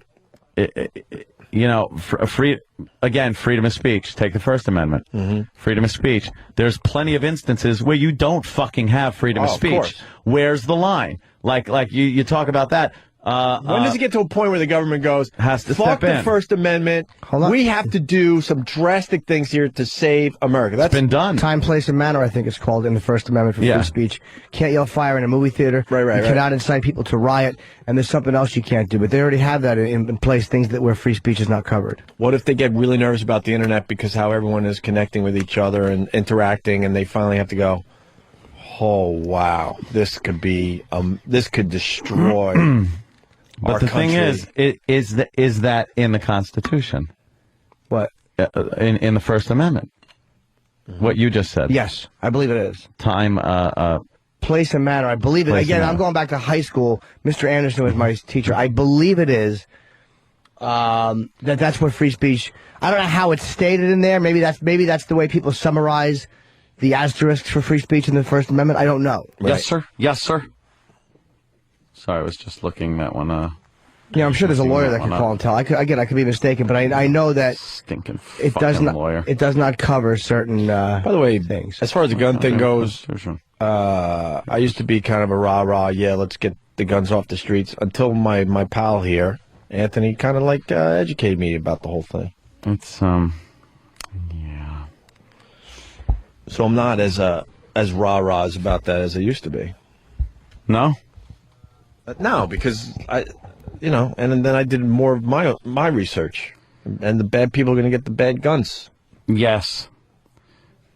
Congress shall make no law respecting an establishment of religion or prohibiting the free exercise thereof or abridging the freedom of speech or of the press or the right of the people peaceably to assemble and to petition the government for a redress of grievances. That's the First Amendment. It says nothing about anything of where, when, who, but how. But then again, that's like saying that you could walk in and yell, "I'm killing the president with a bomb." I'm saying that's what I mean. Free speech does not cover that. So why doesn't it? Where does it end? Exactly what the Second Amendment, what Opie was bringing up. I'm just trying to. But is that the whole amendment, or is that just a summary of the amendment? That's the amendment. Because amendments are a little longer than that, I believe. Each amendment pretty short. The amendments. Nope. Each amendment is about 100 pages. Shut up. No, but they knew no one wanted to read that much, so they kind of summarized. Yeah, I'm telling you. Second Amendment is the Cliff Notes. One fucking sentence with a couple of commas that have really thrown a monkey wrench into it. The commas. Yeah. What is this? Or maybe time, place, and manner is what the courts have said free speech doesn't cover? That's it. Now, the courts, on the other hand, have done that, but I'm looking at the original fucking meaning of the First Amendment. Well, the Constitution is supposed to be interpreted. They say it has to be interpreted. That's what the Supreme Court's job is, to interpret the Constitution. It can be interpreted or bastardized. It could be fucking turned on its head. Interpretation is such a vague fucking thing, especially when something like the First and Second Amendments are concerned. That well played, here's the second, and this is the one that fucking gets it. A well-regulated militia comma, being necessary to the security of a free state, comma, the right of the people to keep and bear arms shall not be infringed. The militia part throws everyone into a fucking tizzy. Right. They're like, that means the National Guard. That means the Army. Right. That means what was going on back then, not now. No, a well-regulated militia was the people. Right. Was the fucking armed public. That was the armed citizen, your neighbors, the guy that owned the fucking general store, the fucking whatever else it was. That was the militia. And it says, then, comma, being necessary to the security of a free state. That is necessary. In order to have a free state where you won't get into a totalitarian government, it is necessary to have the ability for the people to form a militia. But therein comes the last part, the right of the people to keep and bear arms shall not be infringed upon.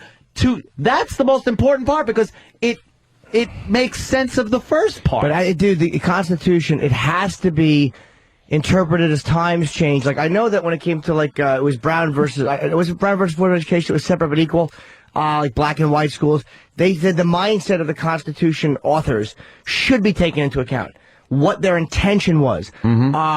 Because, again, if you want to be technical, back then all men are created equal or whatever it says. Again, blacks were considered 2/3 of a citizen for voting purposes. Right. So it's like you have to get into the mindset of these people. Because if you just read about, oh, the letter of the law is this, well, then we have to look at where they were when they wrote that. I mean, there's a lot of inconsistency in it, so we should not be penalized because they didn't foresee certain things our country would become. Well, they didn't foresee the weaponry we would have. But that's why they amend the Constitution every so often. Right. But by amending it, you don't take away a right. You can give rights. The Constitution can be interpreted and amended to give rights. It is not meant to be interpreted to then take rights away that are your rights. But how about if the amendments to the Constitution are preventing the perversion of the original use, of the original intention? The original intention. Find me an example then, because as far as the blacks voting goes, abolishing slavery goes. This is giving people's rights. This is taking the Constitution, using it to then write in another right that you are granted by being a human being in this country. You don't take away things that are already there. What I mean is this. I mean that maybe they don't look at it like they're taking away a right. Like when they amend something. Look at Prohibition. That worked well when they took away. Because that was one instance where they decided, let's use the Constitution to take something from the people. But what they do now is they have alcohol, but there are rules in place around it that some people agree with and some people disagree with. But there are a set of ground rules. So people may say that guns have gotten so crazy, just use Second Amendment, that machine guns are crazy. Yeah. And people may say if you use the Second Amendment to defend ordinary citizens hiding machine guns, you are perverting the original intention of the amendment. So it has to. They actually did do that, and they took away people's ability. I won't say right, but ability to possess machine guns. Okay, so maybe a constitutional amendment was necessary there because people were saying Second Amendment says I can have it. But they keep going and going and going. Well, that's where it has to be with stopped. Rules and regulations, and you get to the point where now, if you live in Detroit, you cannot own a gun. How is that legal as far as the Constitution goes? I don't care how you've interpreted shall not be infringed upon, but when you are told by the city that you live in that you cannot possess a gun when the Constitution tells you can, go fuck yourself. No, I agree. There's places like that, I agree. Yeah, that's the shit that drives me nuts. Oh, you got sushi. I got a sandwich. Okay. Let's take a break and eat. Yeah, by the way, I got to pee, and I want to hear from a lawyer. I'm curious as to what they say about it. I could be wrong, but I want to hear from a lawyer exercising his Second Amendment in his face. The guy from Florida that wanted to argue with you, his phone crapped out. He wants people to know he didn't hang up because he understands how much that pisses us off. And he said that Jimmy killed in Miami. And someone wanted to tell me that the Constitution isn't a living, breathing document. No, that's the whole thing. The Democrats like calling it the living, breathing document. They like changing it. Yeah, I was just a lot. I was just throwing a scenario out there where you have to almost ignore what the country was founded on because it gets to a point where it's so obvious. Holy shit! If we continue following the Constitution like we have been, this country is done. It's just, There's a it balance. just opens up a discussion. That's all I'm getting at. Here's an example. The Miranda rights. You have the right to remain silent. Right. Those have to be read to you. How many times have you seen that well-intentioned right perverted and misused, and when it is, we're like, what the fuck are they falling back on that shit? That's not what that was intended for. To let fucking pedophiles walk free because someone didn't read us our rights. Oh, Uncle Paul. But you know what I mean? But that's a great example of the perversion of something that was well-intentioned. There you go. All right, we can continue. There's a history teacher. I'm losing my mind listening to you guys. That's Jeff on Long Island. Why? Good. Jeff, we're going to you next. Definitely, if you could hold through, hopefully, a short break here. Opie and Anthony, stay there. Wow. That's what I have to say about that. The history teacher. Yes, I've always been very good with teachers. Jeff, Long Island, how are you, sir? Good morning, gentlemen. How are you? Good evening. What's up there, old butterscotch fingers? Hi. You're on there! All right, Teach. What do you got, Teach? Guys that drive me crazy before. Really scary that I'm actually agreeing with Anthony on his interpretation of the Second Amendment. Well, thank you, sir. Okay. I usually don't agree with you on stuff. It's just kind of scary. Well, yeah, it is. I say when I'm doing this stuff with the kids in class, basically the problem is you kind of go into it and say, all right, these guys wrote this document 200-something years ago. What makes it, like in class, I got to tell the kids it's a living document because it changes as society changes. So when the courts are interpreting it, they're looking at modern times. They're looking at, obviously, their own perspectives and points of view.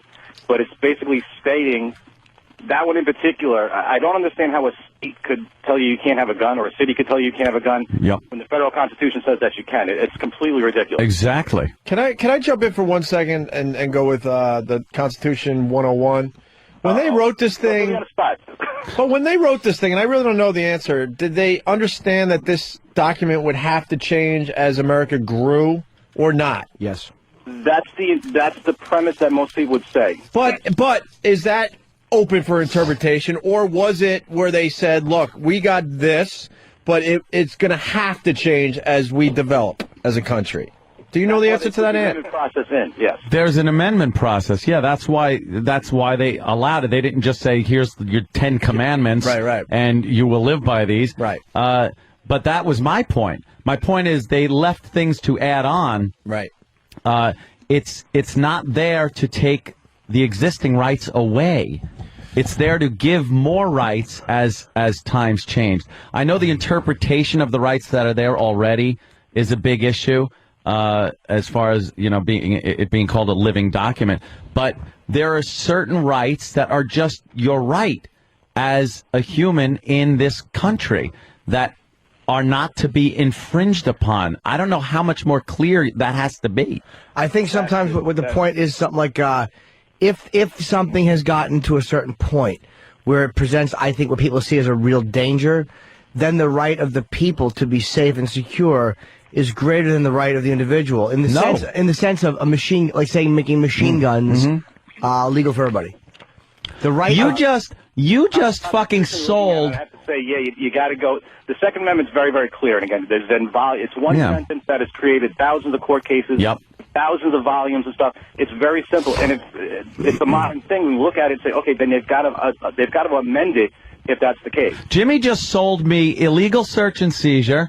Wiretaps. No, you just did. No. You said, isn't it better that the people be safe than have some of these rights? I said, no. What I'm saying is this. I'm saying through constitutional amendments, not illegal search and seizures. I don't mean illegal. I mean changing the fucking laws. A lot of people would argue George Bush put in effect certain things that took away people's rights under the guise that we are making you safer. There is no guarantee of safety in this country. There is a guarantee of your rights. You're right. Which are not to be taken away, even at the cost of your safety. But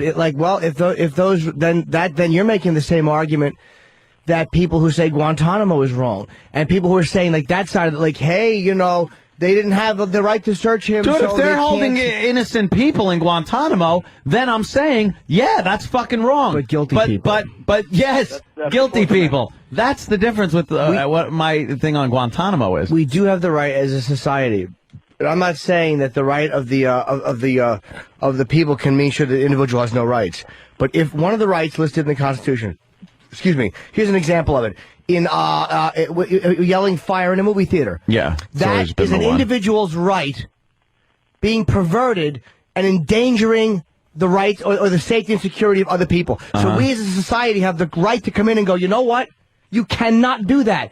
Your constitutional right does not cover that because it endangers all of us. So to me, that's not selling illegal search and seizure or wiretaps. That is saying that when there's a right that's being used to infringe on other people's rights or to endanger us, we have a right to go, nah, we have to put a little stop on that. You got to go back to the old Spock line that the rights of the many, the many and the few thing. Old Spock. The old many and the few thing. Finally understood that when he Rights stuck of the his many. face in that radioactive shit, Sure didn't he? did. I'm right there with you, Ed. Good Let's old discuss Spock. this a little bit. And then he did that thing after that. The thing. I hear you. Appreciate the time, guys. No homework tonight. Good. All right, there. Yay, no homework. Oh, come on, teach. You're the cool teacher. I hope Vic Morrow pulls a knife on you. Vic Morrow. What's that, Blackboard Jungle? Blackboard Jungle, yeah. Glenn Ford. Put down the, what was Sidney Poitier's name in that? Sidney Poitier. Yeah. Sure. A fine actor, Sidney Poitier. You think he was the cool teacher? Has class outside when the weather's warm? Oh, yeah. He didn't get his that guy, homework. right? Got rules. No homework. He fucking rules. All right, you want to move on? You want to continue with this? What do you want to do? What do you want to do? We got some calls. Why not? Well, I think we did this point already, but go ahead, Mark. Hit it, Mac. And Houston. The Second Amendment, originally when the Bill of Rights were written, they didn't apply to the states. Huh? It's this doctrine called incorporation.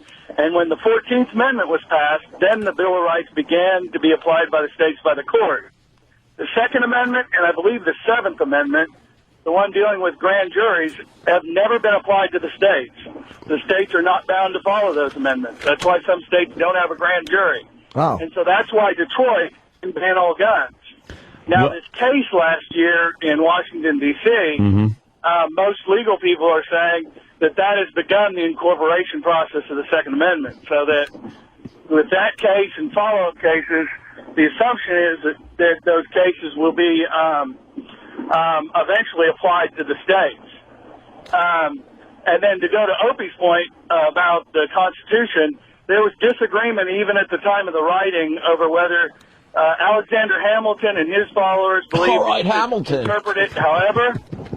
And Jefferson believed that if it wasn't specifically written in the Constitution, you couldn't do it. Yeah, Jefferson, the slave fucker, that one, that TJ. Way to go, TJ. Slave fucker. Hey, so we had a problem from day one with this damn document. Apparently. Yeah, it's been from day one. I did want to say something. I was at my daughter's violin recital, and Anthony completely destroyed it for me. It was her first little violin recital, playing her little notes, and all I could hear was Anthony's voice in my head telling me how awful this was and how the only reason I like it is because it's my daughter. Dude, he ruined Stomp for me. He ruined Stomp because all I'm thinking of going, do you like this? No! Oh, yeah, that's all I could hear. You're the ruiner. You're the ruiner of happiness. You stink. Sorry, sir. Hey, sir, just wants to enjoy the little daughter and her little violin. Anyway, thanks a lot. Y'all have a good day. Thank you. All right. Can some lawyer explain funny. time, place, and manner, please? I could be wrong. Please. I need help. Hit me. I'm an attorney. Constitution was an experiment. Really? Really? Those who would sacrifice freedom for safety deserve neither. Did Doug from Texas come up with that? Or I think that one was already used. That sounds great. Yeah. That sounds great. But there are certain freedoms that must be sacrificed for safety. Yeah. Like, for instance, do you think that your right to bear arms should infringe on other people on a plane's rights to not fly with a cranky guy with a fucking gun? Shut up. God damn. Cranky guy. The fuck up. I'm throwing quotes at me. I'll shit in your mouth. With every right comes. There is a responsibility. Mm-hmm. And this is where you can get into trouble just using the Constitution as an excuse. You cannot do that. Every right has a responsibility. As a gun owner, you have many responsibilities to not infringe upon people's right to life, liberty, and the pursuit of happiness. If you do, then like Jimmy said, with the old fire in the theater analogy, you're obstructing other people's rights by using one of your rights as an excuse, pretty much. That I agree with. I do agree with that. That's fine. And I think when they wrote, in my thing with the Second Amendment, personally, I think people should be able to own a handgun. I don't have a problem with it, but I don't love guns. I don't have a problem with it if they say automatics are bad, if you have to load them into a thing. Personally, or shotguns, you can keep those. I don't have a problem with that. I don't have a problem with them restricting what kind of guns. Because I think that when it was written, they didn't foresee a guy walking into his job and just going... And they also didn't foresee the criminals having them either. They just didn't foresee where it was going to go. Well, this is true. They didn't foresee it. But an armed citizenry, I believe, responsible citizens that would go through background checks. And I even think anybody that is new to guns that wants to get into it should absolutely take a safety course. Things like that. Boom. But I think safety. All right, screw it. Screw safety. I want to shoot guns with you this weekend. I think, yeah, just I'm going to give you some good videos. Oh, I'm sure of that. I want to go cold. I want you to break out the big dogs. Just give it to you and go ahead. Do what you think you should do. When are we doing this? I want to shoot guns I've never shot a gun in my life. I think I shot BB guns. You go to the range. Like anyone else as a kid, whatever. That's a different animal. Let's go to the range. Go to the range. And let's film videos of me shooting your guns. Pick a couple of videos. I think that'd be kind of fun. Don't even tell me how to hold it. I don't care, just go off and blast away. And you can even give me that gun that's going to hit me in the forehead. Bang, bang, bang. You're actually going to trust Anthony? No, you have pointed the wrong way. Yeah, turn it that way. Really? It looks like it's facing me. No. Yeah, that's how it's supposed to look. When are we doing this? I'll do it this week. Maybe later in the week I'll come out. Yeah. We'll do a little go to the range. A little shooting. Sure. All right. I love going down there. I'm in. Hey, let's move on because there's a couple things going on. Ruining things. Whackbag had a great thread on how we ruin things for people in regular life. And maybe we could start a little phone topic, other things we've ruined, like Aunt ruined that recital for that parent there. Sorry about that. But there's other stuff that we have ruined for our listeners just by, having our little radio show. So we'll take a few of those calls. And in the meantime, Steve brought us a bit. Steve, as in Stephen Carr? Yes. Steve who? Exactly. It's a little weird, but he actually, as the executive producer of the show, he actually brought us a bit. All right. It's very strange. He must not be feeling well or something. They want me to shoot the Desert Eagle at cold. Don't even give me anything. Just let her rip. That could be interesting. Yeah, I'll turn it sideways. Well, what happened if I turned it sideways? Would I just break my wrist? Yeah, sideways you might have a problem hanging on to that old dog. That's a tough one. Yeah. I wasn't allowed to shoot guns when I was growing up, so now I want to shoot them as a... Oh, honey. Poor guy. As a man.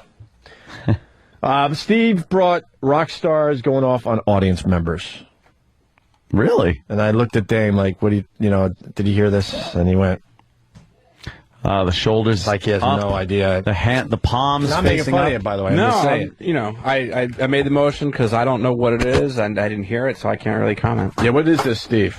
It's through the years, various rock stars get things thrown at them. Mm-hmm. They get things, they get spit on, and they lose their cool on stage. I found a nice collection of clips from 1989 up until 2006, I think, was the latest. That's awesome. Really good. I was actually using you for filler so they could screen the calls. All right, let's go with our bit. Adam in Boston. Adam. Hey, guys, real quick. Those guys chiming in about you guys just being the destroyer of worlds. You've really ruined any Al Pacino movie. I tried watching Serpico this weekend. He goes to pick up his shoes from his brother, and he's like, you did a good job. All I can think about is, my lists. I got my lists. Yeah. Even in the old movies, right, when he was a good actor? Yeah. When he was really quiet Al Pacino, yeah. My shoes. Yeah, put a ladder to get up to these. I need nice big lifts.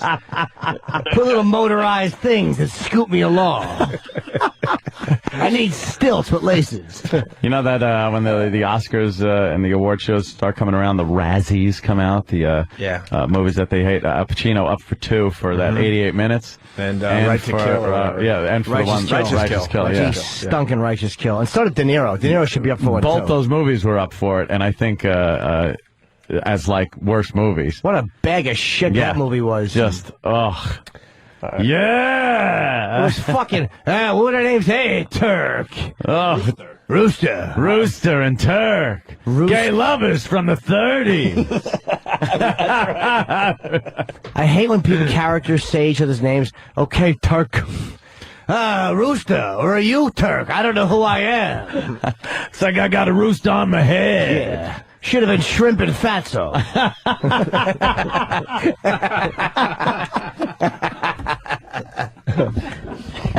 Let's go to the phones. Now they're lit with things we've ruined. Gary in New York. Gary.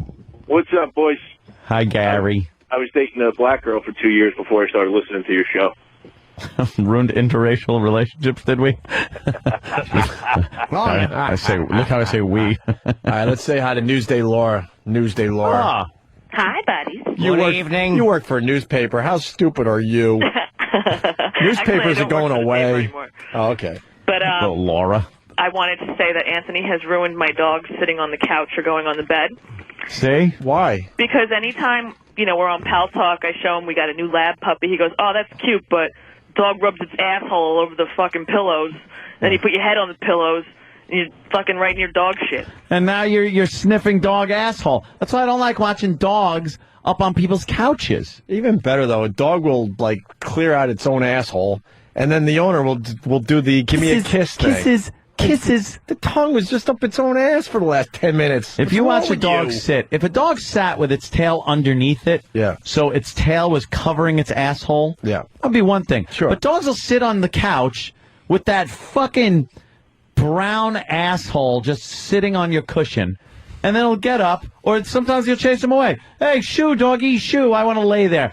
And then you'll lay your head right down where dog asshole was. Well, that's why you got to do when a dog gets up on the couch, what you do is you grab its tail, and you fucking wet your finger, and you stick it in the asshole, and then you smell it. And Why? Because if it don't smell, you could stay. But if it smells, you got to fucking boot him off the fucking sofa. Oh, my God. You fucking what makes people think dogs don't need to wipe their fucking ass? You wet your finger, you fucking poke it deep into the... And I mean... Until the webbing in your finger hurts. That's how far in you got to push it. That's pretty far. That's sure is. Until the webbing hurts. You ever put a finger in someone's ass so far your webbing hurts? Oh, my God. And now you have two choices. Either fucking put another finger in there and begin some proper stretching, or fucking pull your finger out and go wash it. Whoosh. Holy shit. We go to Indy. Eric, what's up? Yeah, man, you guys fucking ruined Johnny Cash's hurt for me with the fucking do ya nonsense or whatever. Did ya? Oh, yeah. That's definitely. It's fucking impossible to listen to now, man. You got a little. Is this the actual bit? No, it's not. Oh, just a song. Never mind. All right, thank you, sir. Joe in Texas. Joe. Jimmy ruined Iron Man for me. I cannot listen to that song without picturing some little pudgy kid walking down the sidewalk with a boombox on his shoulder. Oh, yeah, trying to go past this girl's place so she heard the cool part. Yeah. Like I was Iron Man, too. Like it was just a coincidence. Oh, you right. got there just in time for the cool part of Iron Man. Should have been called I Am Mush. Then that would have been me. Mush Man. Aw. Let's go to Dan in Houston. Dan? Yeah, you guys ruined Top Gun. Ever since I was 6 years old, I loved that movie and made me want to be a pilot, and now I can't watch it without feeling like a complete homosexual. Yeah. All right. We're playing volleyball without a shirt on. Everyone take their shirts off. Yeah. Playing with the boys. Hey, So Jimmy, when you gay. man? Tom Cruise, he's tall. Yeah, giant. He broke 5 feet, I heard. I tap out at 4'2". I got blocks under my heels. Same joke all day. Shoe lifts and a wig.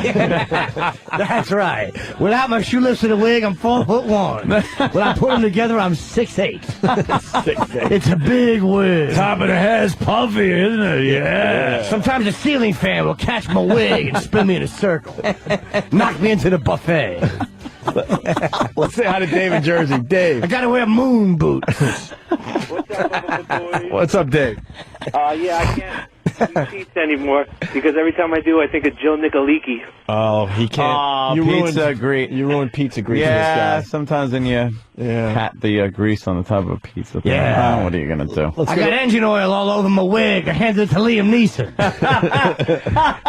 He cut it so he looks like a retarded Chinese boy. Yeah. Let's go to Wes the trucker. Wes.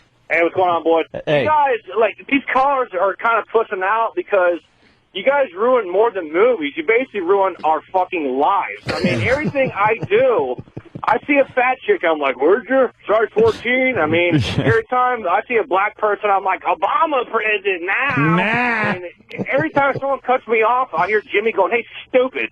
And everything the show does, it's like, it's just in our heads. It's just 24/7. Right on, man. Thanks, Wes. I noticed that. I do the same thing. Yeah, Whackbag had a good time with this, so we figured we'd bring it to the show. Let's go to Chris, another trucker. Chris? Hey, Jimmy just ruined fingering the dog's ass for me. Now when the webbing hurts, you're going to be thinking of Jimmy. That's the worst. Webbing. Because the worst part is the dog always tries to scoot away. So, like, when you have your finger all the way in the ass, your pointer finger and the one next to your middle finger kind of dangling by the ball bag or vag. So you have to take your left hand and hold its little back leg. Or just hold its ball bag. The next finger in the ass, and then the rest you just hold his ball bag and pull backwards. Let's say hi to Sean in North Carolina. Sean. Jimmy, you fucker. I got hooked on a damn wire. Got season 1 through 5. I was on disc 2, season 1, and you have Omar in studio with Jimmy. Oh, man, when you got killed. No! Do you like the show, though? Oh, he doesn't want to And you still watching The Wire? No, you know something? My DVDs are still there, but I kind of just stopped popping them in on season 2. I know why. You don't like it? I started watching other shit. Yeah, but season 2 you got to get past because then it gets really good after that. I know. Go back. You'll fall in love with season 2. Trust me. There's some good It's shit that okay. happens. Season 2 is okay, but compared to all the other seasons, I have taken a break. That was pretty brave on their part to do that whole turnaround with season 2. Yeah, very brave because they could have lost a lot of people through that. Go Jay back in to Rhode it. Island. Jay. Good evening. Good evening. My favorite band since I was about 6 years old was Van Halen. How old are you now, Jay? What's up? You guys suck.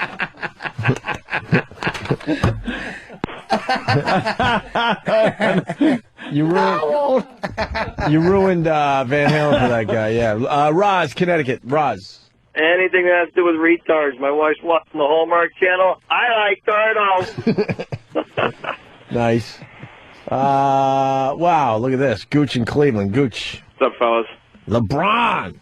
Yeah, he's the man. Yo, he sure You is. guys remember that story about the cops in Alabama that gave that guy a lie detector test by putting a lampshade on his head? Yes. Yeah. I relayed that to my friends and how hysterical it was, and about a week later they had like a little intervention with me to let me know what an asshole I was for laughing at that. What? I promptly told them to go fuck themselves. So you lost friends because of this show. I lost friends because they were pricks anyway. They were all unfunny assholes. I don't believe that story. You ever get into a situation where someone wants to talk about like something we did on the show, and I know in my own life I'm like, no, not the time. These people are not going to understand whatsoever. My mother did with cherry darts. She wanted to play. Anybody that doesn't think that lampshade on the head is funny is not a funny person. Dude, how do you think I got through high school? Lampshade on the head at the party guy. I pretend I was a lamp. Go for Stu. Says Jimmy ruined me going into any emporium. Yeah, I see the word emporium now, and I just think of Ted. Rob on Long Island. Rob. Ted O'Lark Lemon. Robbie. Yeah. Rob, let's go. Oh, I'm sorry. I didn't know you texted me. Yeah. Jimmy ruined dick sucker for me. I can't go into a porch now and without seeing his pudgy little face. Ben's raw ass. What's up? Yeah, what's up? Hey. You guys ruined The Sixth Sense for me, man. He was dead all along. Oh, that goes way back. You didn't know that? We fucked up that movie. We fucked up that movie for people 2 years after it came out. 2 years after, and they were pissed. yeah. I'm like, you haven't. What were you waiting for? Like, yeah, he was dead the whole movie. What? Motherfuckers. That's a linger longer right there. I forgot about that. Yeah. Lady Trucker, what's going on? Oh, well, you guys ruined a couple of my breakfasts. Breakfasts? Why? Oh, you know, I get Bobby to puke and 2 girls, 1 cup. Well, it's a different kind of ruined things, but... Yeah, all right. Okay. Yeah. I don't get this one. Carol in Texas. Hey, you guys ruined my life. Why? Ever since that audio porn stuff, now when I call my friends, I go, Carol, you fucking whore. Yeah, that's a good one. You dumb bitch. You dumb bitch. Love that shit. Dumb cunt. Do we suck it, you dumb cunt? We gotta get more of that. Yeah, we got a few of those, I think. We're almost ready to do another one of those. Yeah, I think I had gotten to all like the good ones, but there were still a few that I left untouched. All right, maybe we'll bring new stuff there. Footer, what's up? What's up, boys? Hey, the word cunt is definitely ruined for me from this show. I like now it's just so easy to say cunt. Like my mother-in-law had something to say right away. I'm like, oh, easy, you cunt. I just wanted to shoot it out. Well, sir, that's no way to talk. I'm coming, you dumb bitch. Where's the Carol one? I'm gonna come down your throat. You fucking well better swallow it all. You let one drop spill and I'll whip your ass so hard you won't sit down for a week. My favorite, though. Now lick my sweaty balls. I'm gonna fuck you in the mouth. And I got it, though. This was the one. Oh, yeah. Carol, you fucking whore. What an actress. I love that. I'm gonna so hard you won't sit down for a week. Marla. Hey, hi guys. Hey. My son Will got me started to listening to you guys. I have a dog. It's a 146-pound black Newfoundland. Wow. And he's neutered, so I can't do anything with his balls because he doesn't have any. But I can't imagine licking my finger and sticking it up his ass.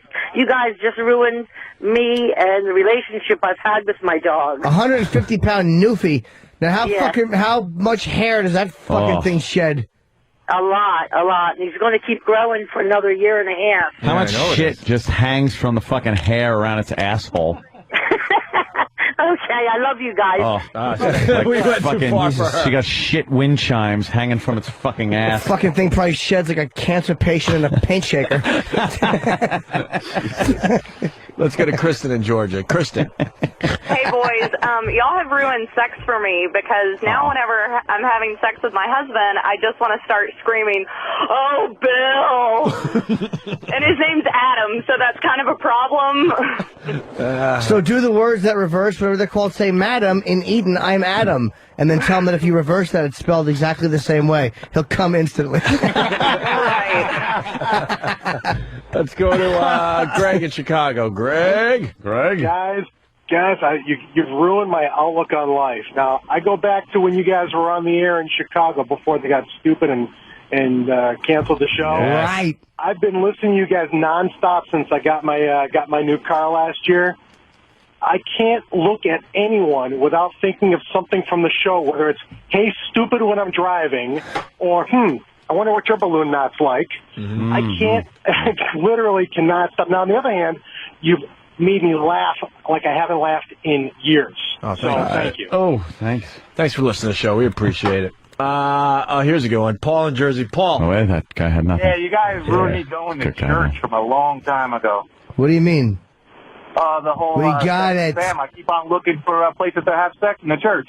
Oh, that. Oof. Oh, boy. Oh. Let's go to Greg in Florida. Greg. Hey, Hey. Come on, Greg. what's going on? Tell Carol and Mike you're going to smoke, regardless whether they like it. Tell her to jerk that fruit off with Wesson oil. Hey, just want to say, yeah, you guys ruined a relationship of mine. Why? How? Well, I went about 2 years ago, went through about 6 months where everything my girl would say, it was always responded with an "Aria, did you?" And she just got tired of it and left. Did she? She did. Let's go to Chris in Nolens. Nolens checking in. What's up, Chris? Hey, guys. You guys ruined the memory of my dead father, whose name was Ramon. Oh, no. God. No. Ramon! Rot! Oh, my God. Ramon! Grow fingernails and hair for longer than you need them.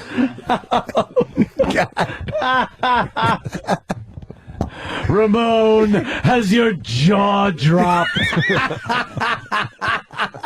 Ramon! Be dug up and fucked by the coroner one more time. Jesus. Ramon! Hug your mother and appreciate her. Ramon, you know how silly a skeleton looks in a suit.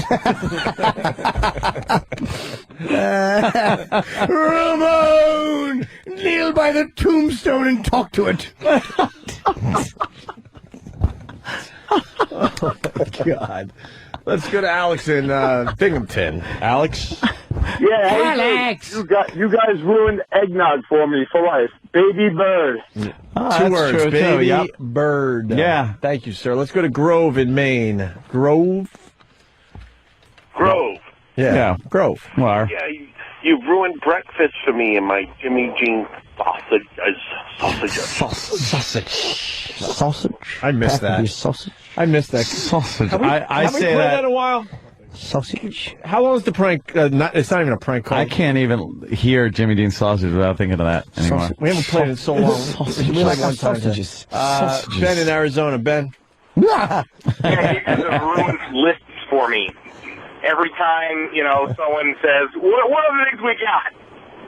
Me and my dad and my brother, no food for anything. Yeah. Mo. Thank you, sir. We're going to play the Jimmy Dean sausages. We haven't played this in a while. We might stop it, but let's go. This guy was complaining about the size of his sausage. Little 12-ounce goddamn roll of sausage supposed to feed your brother and me and you 600 pounds of men, at least. You get my point? And the two girls, and they put it in that pussy roll of sausage. Son of a bitch. Somebody needs their ass kicked. Some little consumer geekaroid. Save money. Yeah, save money. Save money. I'm going to eat, goddammit. Randy Taylor. I don't know where you people come from. I don't know if you test your products, your quantity of your products. Your products are very delicious. Love your sausage for 30-something years, but I can't take and feed a family of 5 on a little 12-ounce roll of sausage. I don't mind paying you more money for your 16-ounce roll of sausage, but you don't have it anymore. You've got a 12-ounce roll, and you got 3 men that weigh over 200 pounds apiece, a woman that's a little plump Scotch girl, and a daughter who's 13, and you're going to try to take a 12-ounce roll of sausage and a couple of dozen eggs and feed that. It ain't going to work. And I'm not going to purchase your product anymore or ever again. And as far as your 16-ounce and maple and sage, I don't eat that. I'm not from the north. I'm a Texas man. Jimmy Dean sausage is for southern people to eat with the breakfast, with the fried eggs and the T-bone steaks. And I can't see going to a little 12-ounce package to feed 4, 5, 6 people. And I'm not going to buy 2 of those 12-ounce packages just because you want to downsize and charge the same goddamn price. I'd sure like a reply, and I'd sure like you to go back to your 16-ounce package on your regular sausage, because I'm not going to buy it otherwise ever again. I'll just have my own damn sausage made like I used to 30-something years ago. It's not as tasty as yours is, but it'll work. Goodbye. What an ass. What a fool. Not as tasty. He would probably eat fucking like deer intestines and just tell everybody that it was sausage. Gave him a compliment. Sausage. On his sausage. I don't know. You think this guy likes sausage? It's kind of weird. He's Jimmy Dean? He's obsessed with it. Sausage. Your 12-ounce package. She's a plump Scotch woman. Yeah, we all over 200 pounds, and instead of doing an ounce of exercise, we want you to sell you bigger packages of sausage. I got a daughter who's a fat fuck, too. You know she's a pig. Oh, of course she is. Fucking bunch of oinkers. She's 13. Standing around a trough. Doesn't he eat T-bone steaks, too? Yeah, in the morning. In the morning. Texas man. Like Texas. Yeah. Fried eggs and T-bone Gotta be steak. said. Not from the north. Gotta be said, Coke Logic's animation. to that. Wow. Oh, yeah, this is a good one. I forgot about One that. of the best ones ever. Sausages. I wonder what happened with that guy. Yeah, I got an update on sausage. He probably died of a massive coronary. Hope his mouth was fucked during a home invasion. Filled with black sausage. By a black sausage? Yeah, Haitian sausage. Ted the trucker. Oh, great. Hi, Ted the trucker. What are you hauling? Good evening. Sausage. Only classified military stuff. Anthony, a couple of weeks ago, you completely ruined my niece's recital for me. Why? How? Yeah. During the entire recital, the only thing I could think of was Anthony doing his little toodaloo through the entire thing. Toodly-doo. When my niece got up there... Oh, no. It's a bad day for the internet. Oh, boy. Web breastfeeding is being banned on the internet. From what? No. Web breastfeeding ban.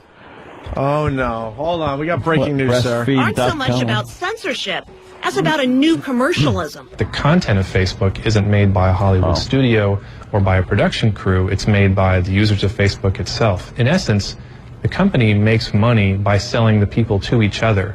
And if the people don't behave to each other the way that everyone would like to, the company can lose money. Facebook's management refused CNN's request for an interview, but did offer a statement saying in part, "We agree that breastfeeding is natural and beautiful, and we take no action on the vast majority of breastfeeding photos because they followed the site's terms of use.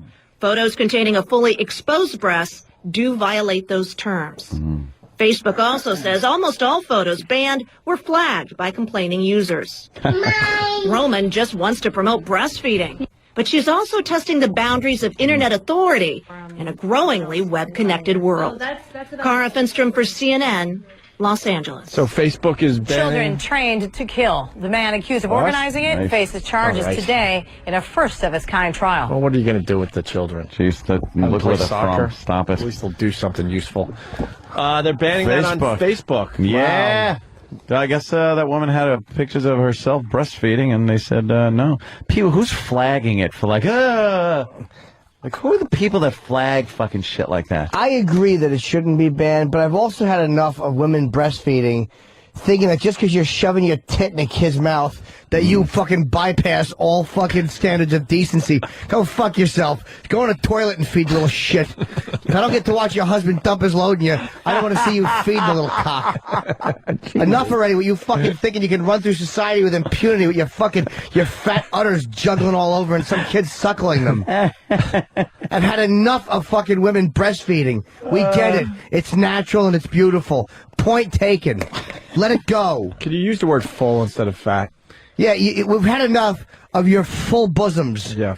Your swollen... udders. Yeah. Swollen's good. Full is good. Your fucking swollen tits. Fat takes me out of it a little bit. Stop showing it off. Go with full. Do you really need your fucking tit in the kid's mouth on Facebook? Go with achy. Yeah, right. Achy's a good word. How about you holding the kid in the park somewhere, waving at a potential molester? How about that? Just keep it sexy. Achy, full... How about wanting breasts. How about you squatting over a mirror, examining your vagina? That's a great Facebook photo. Nobody wants to see your fucking tit in some kid's mouth. Get over yourselves. Get over yourselves. Enough already. This is motherhood. It's beautiful. I was breastfed. You know who knows about it? Yeah. Me and Mom. Sorry, she didn't photograph it and send it all over the fucking planet in some disgusting example of fucking cyber fucking exhibitionism. We get it. You're natural. Aren't you wonderful? Chimp lady. God damn, man.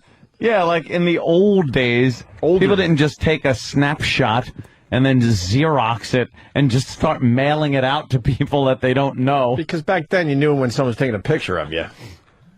Nowadays, click. I'm even talking about, you had to set up all day to take a photo back then. Somebody just taking a picture of like she's breastfeeding. Yeah. And so she takes a picture of herself breastfeeding. Yeah.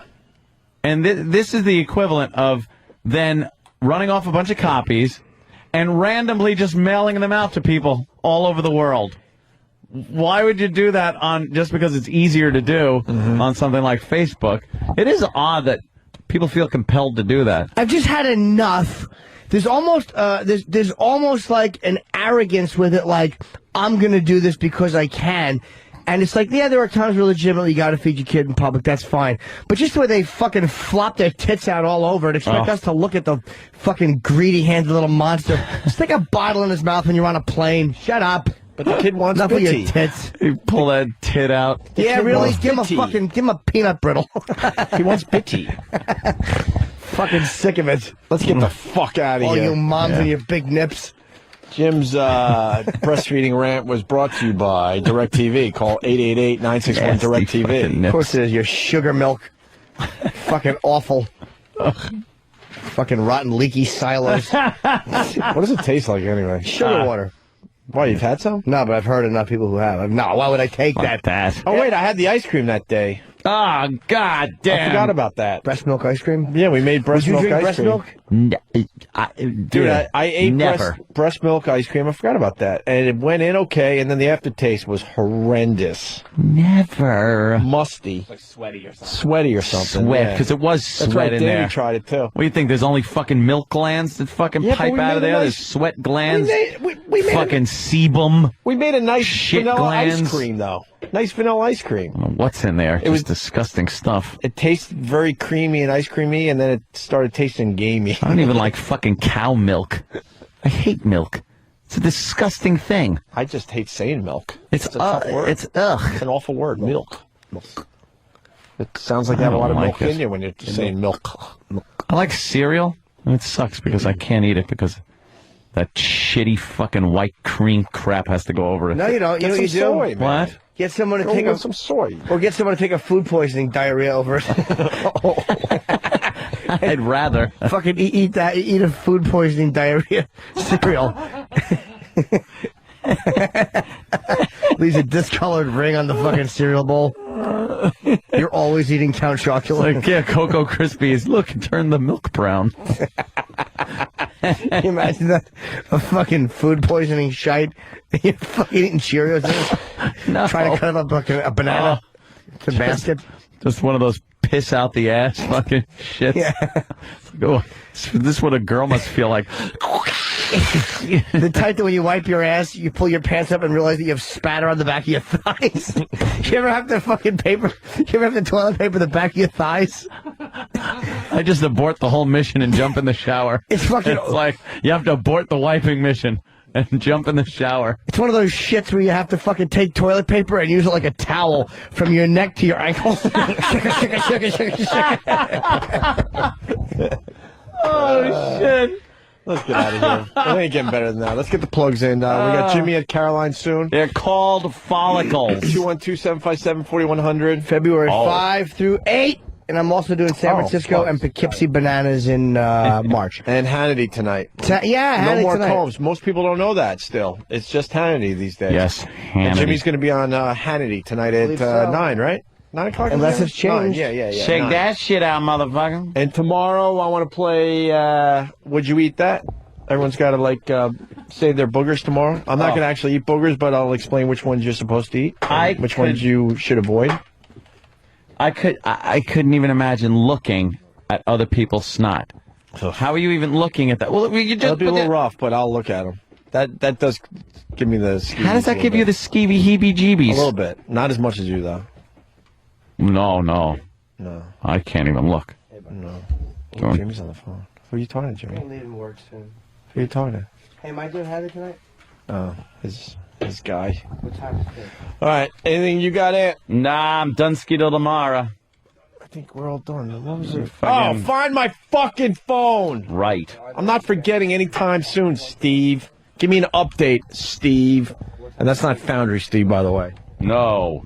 I want you to crack some skulls and get to the bottom of someone ripping off my phone when I went over to Sirius XM on Friday. Serious? Huh? No. When's tickets going sale? I don't know. Serious? All right. Well, All right, man. yeah. Later.